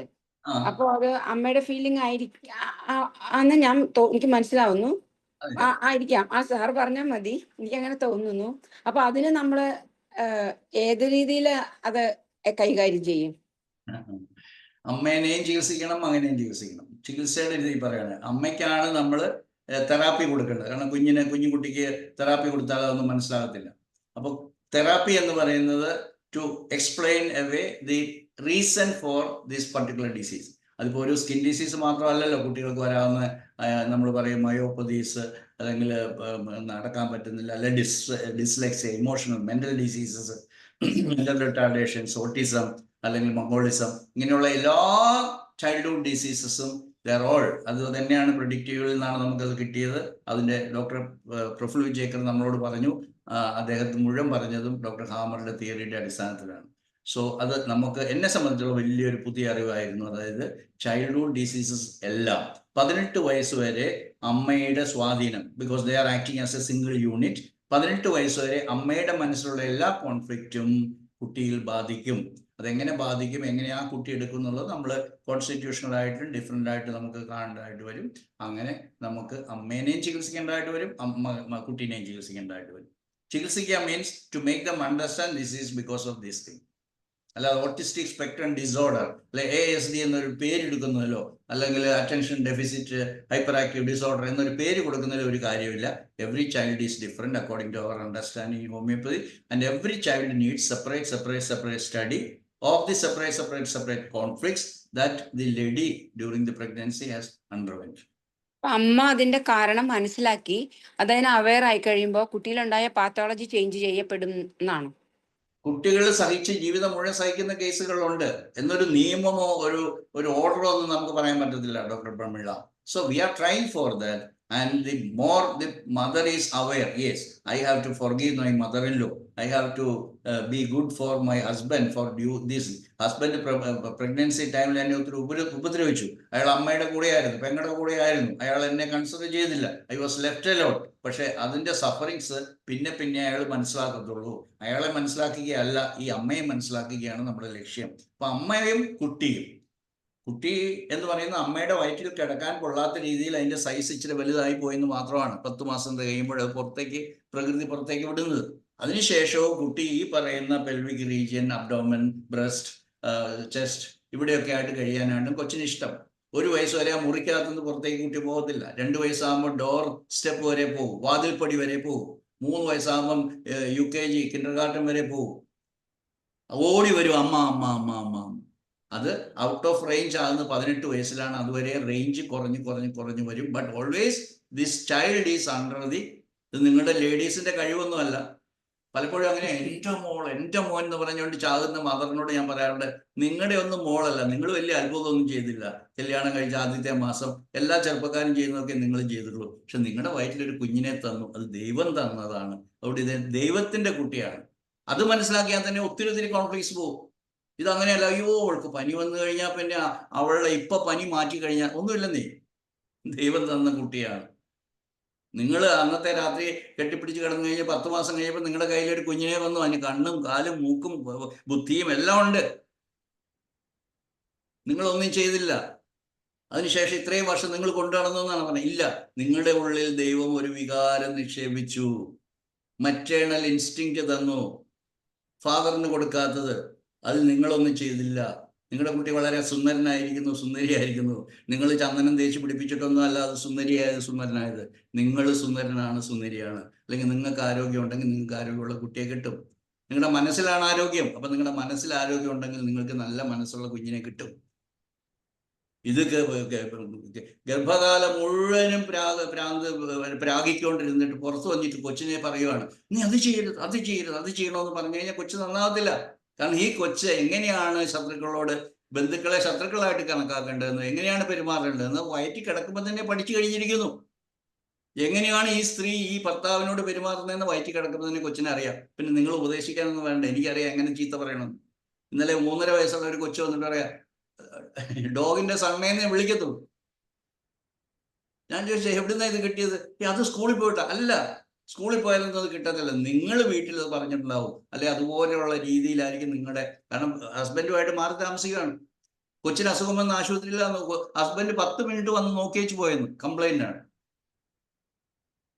അപ്പൊ ഇങ്ങനെയുള്ള അനുഭവങ്ങളെല്ലാം വരുമ്പോഴത്തേക്കും നിങ്ങൾ നന്നാകുക, എല്ലാവരും നന്നാകുക. അപ്പോൾ നമ്മുടെ മനസ്സിലാണ് നമ്മൾ ഈ മനസ്സ് അല്ലെങ്കിൽ ഒരു ഡൗട്ട്, പ്രഗ്നൻസി കഴിഞ്ഞ കുട്ടി പുറത്തു വന്ന് നമുക്ക് ഇൻഫ്ലുവൻസ് ഉണ്ട് 18 ഇയേഴ്സ് വരെ എന്ന് പറഞ്ഞു. അപ്പൊ നമ്മുടെ മനസ്സിൽ വരണ മാറ്റം കുട്ടിയിലും മാറ്റപ്പെടും എന്നാണ് അല്ലേ? അത് തന്നെയാണ് ഡോക്ടർ പ്രമീള ഞാൻ പറയുന്നത്. അല്ലാതെ ഉപദേശിച്ച് ശരിയാക്കാമെന്ന് വിചാരിച്ചുകൊണ്ട് എനിക്ക് ഉപദേശിക്കാം, എനിക്ക് പണമുണ്ട്, ഞാൻ തരുന്ന പൈസ കൊണ്ടാണ് നിനക്ക് ഡ്രസ്സ് മേടിച്ച് ഭക്ഷണം തരുന്നതെന്ന് പറഞ്ഞിട്ടൊന്നും പോയാൽ അവരെ കിട്ടത്തില്ല. അപ്പൊ നിങ്ങൾ ആദ്യം ട്രെയിൻ ചെയ്തു. നിങ്ങൾ മീൻസ് ഞാൻ സ്ത്രീകളെ നോക്കിയിട്ടൊന്നും അല്ല പറയുന്നത്, എവരിബഡി. അപ്പൊ അങ്ങനെ മാറ്റം വരാൻ വേണ്ടിയിട്ട് അങ്ങനെ ഇന്യൂമറബിൾ. എനിക്ക് അമേരിക്കയിൽ മയാമി എന്നുള്ള 2 സുഹൃത്തുക്കൾ, ജിയാനിൻ ആൻഡ് ജൂലി മിന്ദ, അവർ രണ്ടുപേരും കൂടെ ഒരു ടെക്സ്റ്റ് ബുക്ക് എഴുതിയിട്ടുണ്ട്. ഞാനത് ഗ്ലോബൽ GNM പോസ്റ്റ് ചെയ്തിട്ടുണ്ട്. വലിയ കോസ്റ്റാണ്. $3000 എന്ന് പറയുമ്പോൾ ഇവിടുത്തെ നമുക്ക് അറിയത്തില്ല അത് എത്രയോ, 30,000 അല്ല 3 ലക്ഷം രൂപ. അങ്ങനെയാണ് അവർ അതിന് കോസ്റ്റ് ഇട്ടിരിക്കുന്നത്. ബയോളജിക്കൽ ലിവിങ് അല്ലെ biological difference between male psychology എന്താണ്, ഫീമെയിൽ സൈക്കോളജി എന്താണെന്ന് അവർ റിസർച്ച് ചെയ്തിട്ട് അത് ഇട്ടിരിക്കുന്നു. അപ്പൊ ഇന്ത്യയിൽ ഇത് എല്ലാവരിലും എത്തിക്കാനായിട്ട് എങ്ങനെ ഇത് പ്രൈസ് ചെയ്യണമെന്നുള്ള ചോദ്യം ചോദിച്ചിരിക്കുകയാണ്. ഞാൻ നാളെ മറ്റന്നാളായിട്ട് അതിന് മറുപടി കൊടുക്കാന്ന് പറയുന്നു. They are my friends and they are paid members in our group. അപ്പൊ അങ്ങനെ ഒരു ഗ്ലോബൽ കൊളാബറേഷൻ നടന്നുകൊണ്ടിരിക്കുകയാണ്. ഇതൊക്കെ ദൈവത്തിന്റെ അനുഗ്രഹമാണ്. ഞാൻ പലപ്പോഴും പറഞ്ഞിട്ടുള്ളത്, I was fortunate to have patients in between 35 and 40 countries, which I never dreamed some few years back.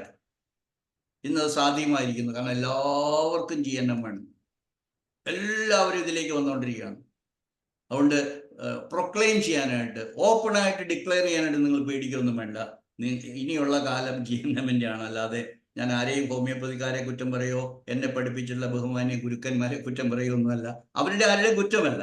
അവർ അധ്യാപകരായി വന്നത് എവിടുന്നോ പഠിച്ച് ഇംഗ്ലീഷ് രാത്രിയിൽ കുത്തിയിരുന്ന് പ്രൈസും ഡേവിഡ്സൺ ഒക്കെ പഠിച്ച് അത് തന്നെ വന്ന് പിള്ളേരുടെ മുഖത്തേക്ക് ചത്തിച്ചിട്ടു. അവരെ കുറ്റം പറയുകയല്ല ചെയ്യുന്നത്. It happen like that. ഇതൊക്കെ ഹിസ്റ്റോറിക്കലായിട്ട് സംഭവിച്ചത്.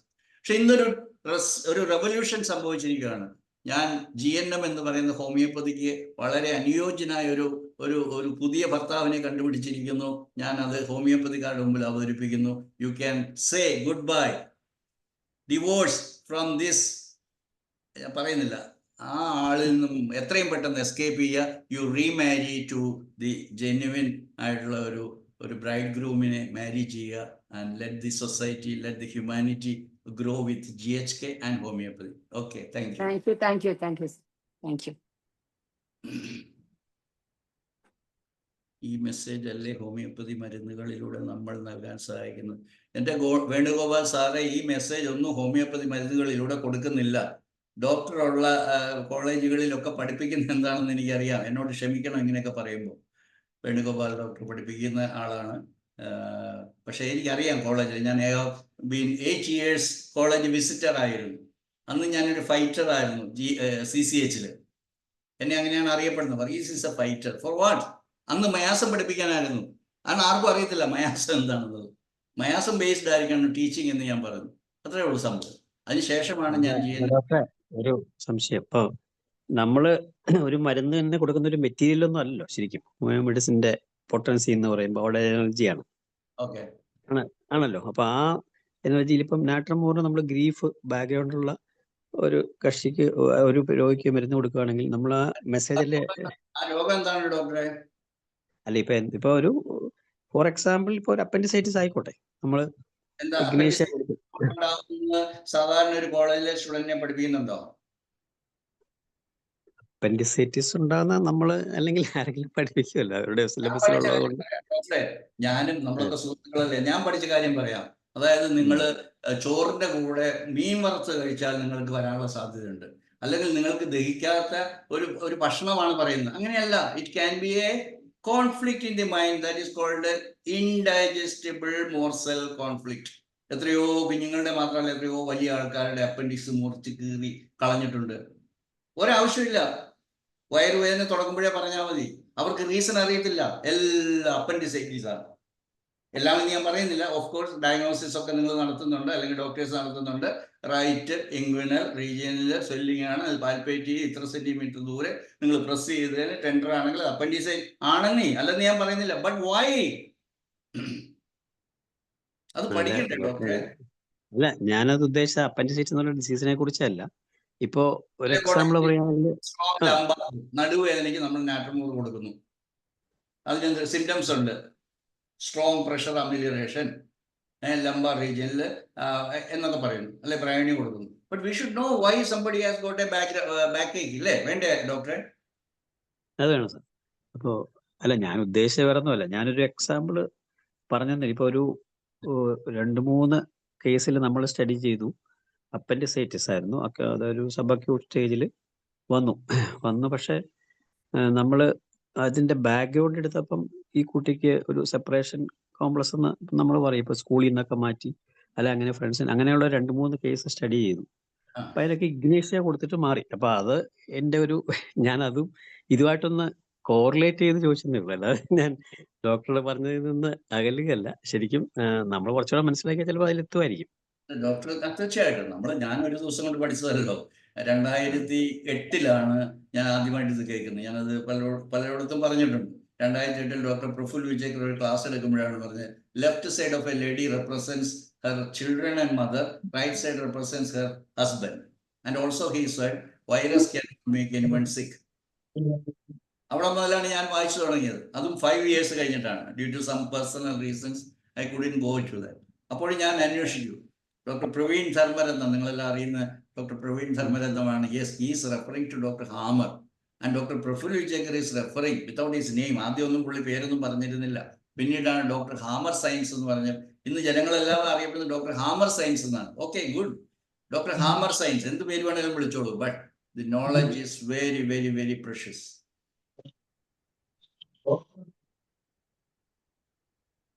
ചോദിച്ചോളൂ. Thank you. ഞാൻ ഇല്ല, അതിലേക്ക് ഞാൻ ഡോക്ടറെ പറഞ്ഞാലേ എനിക്ക് ഡോക്ടർ കോളേജ് അധ്യാപകനാണെന്ന് അറിഞ്ഞതുകൊണ്ട് നിങ്ങൾ കോളേജിൽ പഠിപ്പിക്കുന്ന കാര്യത്തിൽ നിങ്ങൾ medicine, ophthalmology, gynaecology, obstetrics, dentistry, ENT, ഇതിലൊക്കെ പഠിപ്പിക്കുന്നതെല്ലാം അലോപ്പതി ടെക്സ്റ്റ് ബുക്കുകളെ ബേസ് ചെയ്തിട്ടാണെന്നാണ് ഞാൻ ഡോക്ടറെ പറഞ്ഞത്. എത്ര വേണേലും ഉദാഹരണം പറയാം.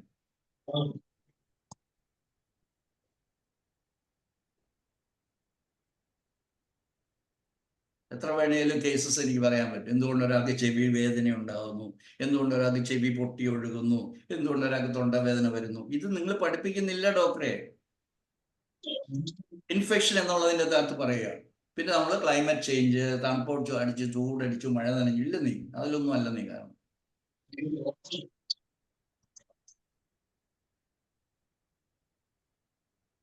ആരും ഇല്ലെങ്കിൽ നമുക്ക് നിർത്തിയേക്കാം വനിതാ ഡോക്ടറെ. സമയം ഒത്തിരി ആയില്ലേ? ആരും ചോദിക്കുന്നില്ലെങ്കിൽ ശരി സാറേ, അങ്ങനെയാണ് നമുക്ക് ലാസ്റ്റ് ചാൻസ് ആർക്കെങ്കിലും ഉണ്ടോ? ഇല്ലെങ്കിൽ നാളെ ഒരു ദിവസം കൂടെ ഉള്ളൂ. നിങ്ങൾ എല്ലാവരും രജിസ്റ്റർ ചെയ്യുക. എന്നിട്ട് നിങ്ങൾ ഹോമിയോപ്പതി ക്ലാസ് കൂടുക. All your doubts will be clear. നാളെ ക്ലാസ് എടുക്കുന്നത് ഡോക്ടർ ആഷർ ഷെയ്ഖ് ആണ്. എനിക്കും മുൻപേ ഓസ്ട്രിയയിൽ പോയി ഇത് GNM പഠിച്ച ഡോക്ടർ പ്രഫുൽ വിജയകന്റെ ശിഷ്യനായിരുന്ന ആളാണ്. He has got a wonderful practice in Turkey, in Dubai, in Bombay, in Nashik. നാസിക്കിലെ ക്ലിനിക്കിൽ ഞാൻ പോയതാണ്. 7 doctors, അല്ല 7 cubicles, so many assistants. അത്രയും roaring practice. Is the pioneer of GHK in India. എനിക്ക് മുൻപേ പോയാണ്. അതുപോലെ തന്നെ doctor Motiwala, Farooq Motiwala, is the principal of national college, Motiwala college, Nashik. So they are all members of our faculty. Doctor Santosh നിങ്ങൾക്ക് പലർക്കും അറിയാം. ഈസ് ഫ്രം അബുദാബി, പക്ഷേ മലയാളിയാണ്. Doctor Ihab Makki, doctor Sara from UK. അങ്ങനെ ധാരാളം പേര് ഇതിലേക്ക് വന്നുകൊണ്ടിരിക്കുകയാണ്. അതുകൊണ്ട് ഭാവി എന്ന് പറയുന്നത് GSKയുടേതാണ്. GSK അറിയാതെ നിങ്ങൾക്ക് ഒരു ആരോഗ്യപരമായിട്ടുള്ളൊരു വിഷയം നിങ്ങൾക്ക് സംസാരിക്കാൻ പറ്റത്തില്ല എന്ന് ഞാൻ വിശ്വസിക്കുകയാണ്. എന്നോട് ക്ഷമിക്കുക. Okay, nice meeting you all here. ഒത്തിരി പേര് നിശബ്ദരാണ്. Thank you sir. Thank you all. സാറേ എന്റെ Anjana Shankar, tell me. You were talking about animals in a GSM. Is it how can we find out if a skin disease or dog in a what is the conflict? That dog's child was taken away from that mother dog, or this dog was taken from another house where she lost her child or husband. So the biology can be very easily understood from the biological entities like animals and plants even. Dr. Srikumar, he is still there. Dr. Srikumar gave wonderful lessons. What is the reason for mastitis? What is the reason for Colombo Rogam, skin disease? So many difficult. Now he is finding answer in GHK only for so many animal diseases. അതുകൊണ്ട് ഇതൊരു biological knowledge ആണ്, അല്ലാതെ human knowledge ഒന്നും അല്ല. അതുകൊണ്ട് ബയോളജിയിൽ എന്താണ് നിങ്ങൾക്കറിയില്ലേ? ഒരു അമ്മ പശു മാതാവ് അതിൻ്റെ കുഞ്ഞിനെ ഒരാൾക്ക് വിറ്റു. ഞങ്ങളൊക്കെ നമ്മൾ കുഞ്ഞുങ്ങൾ ഒത്തിരി വരുമ്പോഴത്തേക്ക് ഒരു പശുക്കിടാവിനെ അയൽവക്കക്കാരന് കൊടുക്കും. പക്ഷെ ആ കുഞ്ഞ് പോയി കഴിഞ്ഞാൽ അന്ന് ഭക്ഷണം കഴിക്കത്തില്ല, എന്ന് കഴിഞ്ഞുകൊണ്ടിരിക്കും. എന്തുകൊണ്ടാണ് കരയുന്നത്? ഷീ ലോസ് ഒരു ആടിന്റെ തൊട്ട് മുമ്പിൽ ഒരു വണ്ടി ഇടിച്ചിട്ട് തന്നെ കാഫ് അല്ലെങ്കിൽ എന്താ പറയുക ലാമ്പ് മരിച്ചു പോയാൽ ആ ആടിന്റെ ബ്രസ്റ്റിൽ മുഴയുണ്ടാകും. അതിനെ ക്യാൻസർ എന്ന് നിങ്ങൾ വിളിക്കും. അത് മനസ്സിലുണ്ടാകുന്ന സെപ്പറേഷൻ കോൺഫ്ലിക്റ്റോ അല്ലെങ്കിൽ നെസ്റ്റ് വറി കോൺഫ്ലിക്റ്റ് എന്ന് പറയും. The mother is trying to bring out or produce milk so that the injured baby may be fed. അതിനു വേണ്ടിയിട്ടുള്ള നാച്ചുറൽ ബയോളജിക്കൽ അറ്റംപ്റ്റ് ആണ് every tumour in the breast cancer ആണ്. And supposing a baby puppy was removed from the mother without it being with the mother for a long time and it leads to skin disease, can medicines be given? No. Why you should give medicine? First of all, you understand the conflict. Understand? If conflict മനസ്സിലായി കഴിഞ്ഞാൽ then you can find out reasons.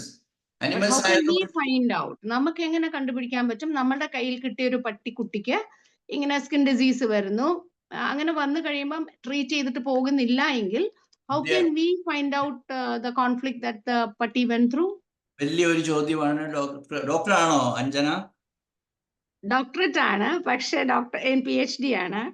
PhD Not a doctor. ഇതാണോ animal husbandry or No. Forest economics. I am just interested. I loved your topic. Okay. I'm totally interested in knowing. ഇവിടെ ഒരു message കിട്ടി ഇപ്പോഴ്.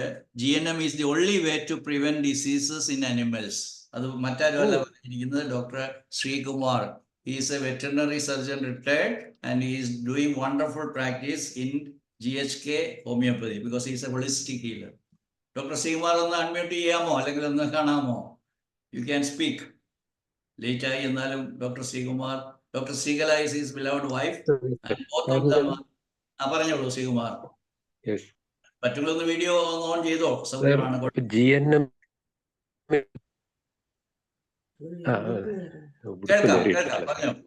മതി. GNM-ലൂടെയാണ് നമുക്ക് cos of A disease അറിയാൻ കഴിയുന്നുണ്ട്. അപ്പോൾ കോസ് ഓഫ് ദ ഡിസീസ് അറിയുമ്പോൾ then it is easy to prevent. കാര്യം ആനിമൽസിന് വേണ്ടി ഡിസിഷൻ എടുക്കുന്നത് നമ്മളാണ്. അവരെങ്ങനെ നിർത്തണം, കാഫിനെ സെപ്പറേറ്റ് ചെയ്യണം.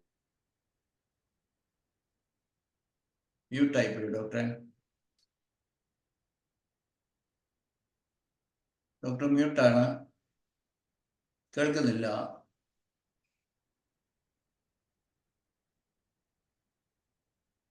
നിങ്ങൾ പേ ചെയ്യുവാണെങ്കിൽ ഡോക്ടർ ശ്രീകുമാറിന്റെ എനിക്ക് തോന്നുന്ന 3 ക്ലാസ്സോ മറ്റേ ഞങ്ങളുടെ വെബ്സൈറ്റിൽ അവൈലബിൾ ആണ്. അദ്ദേഹം ക്ലാസ് എടുത്താൽ പറഞ്ഞോ ശ്രീകുമാറെ, കേൾക്കാം. ഡോക്ടർ ശ്രീകുമാർ കേൾക്കാം, ഇപ്പൊ പറഞ്ഞോളൂ.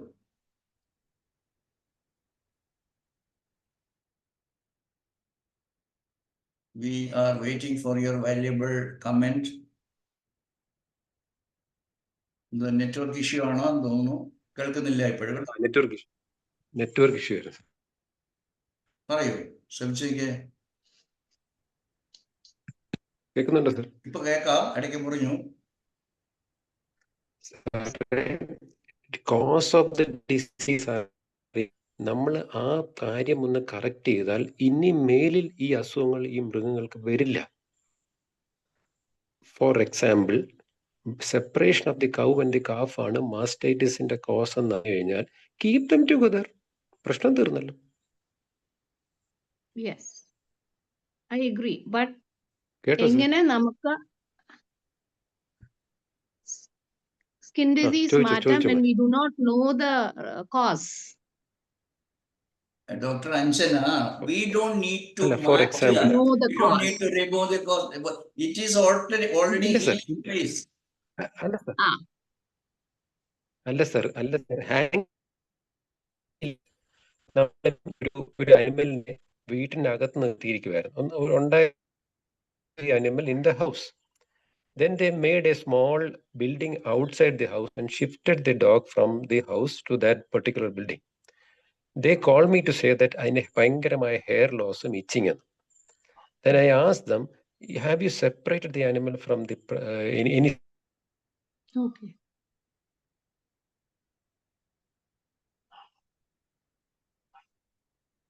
Okay, network issue serious ആണ്, കേൾക്കുന്നില്ല. So I will look at the classes that are offered. Yes. I will go through that. Thank you so much. Yes. അപ്പൊ പുറത്തേക്ക് മാറ്റി കെട്ടിയപ്പോ എന്തായി? ഇറ്റ് സെപ്പറേറ്റഡ് ഫ്രം സെപ്പറേഷൻ വന്നല്ലോ. അപ്പം അവരടുത്ത് പറഞ്ഞു you keep her back inside, പ്രശ്നം തീർന്നു. Okay.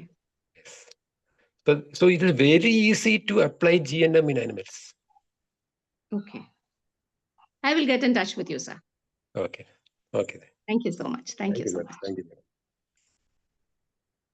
അപ്പോൾ എല്ലാവർക്കും ഒരിക്കൽ കൂടി നന്ദി പറയുന്നു. നമുക്ക് ഗുഡ് നൈറ്റ് പറയാം, പിരിയാം. അടുത്ത ചൊവ്വാഴ്ച വീണ്ടും നമുക്ക് കാണാം എന്ന് വിചാരിച്ചുകൊണ്ട് നമുക്ക് പിരിയാം. Good night.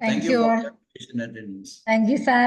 ഇത്രയും വാല്യബിൾ ആയിട്ടുള്ള ഒരു സെഷൻ, അതുപോലെ ഡിസ്കഷൻ, എല്ലാവർക്കും ഒരിക്കൽ കൂടി നന്ദി അറിയിച്ചുകൊണ്ട് നമുക്ക് ഇന്നത്തെ ക്ലാസ് വൈൻഡപ്പ് ചെയ്യാം. Thank you all. Good night.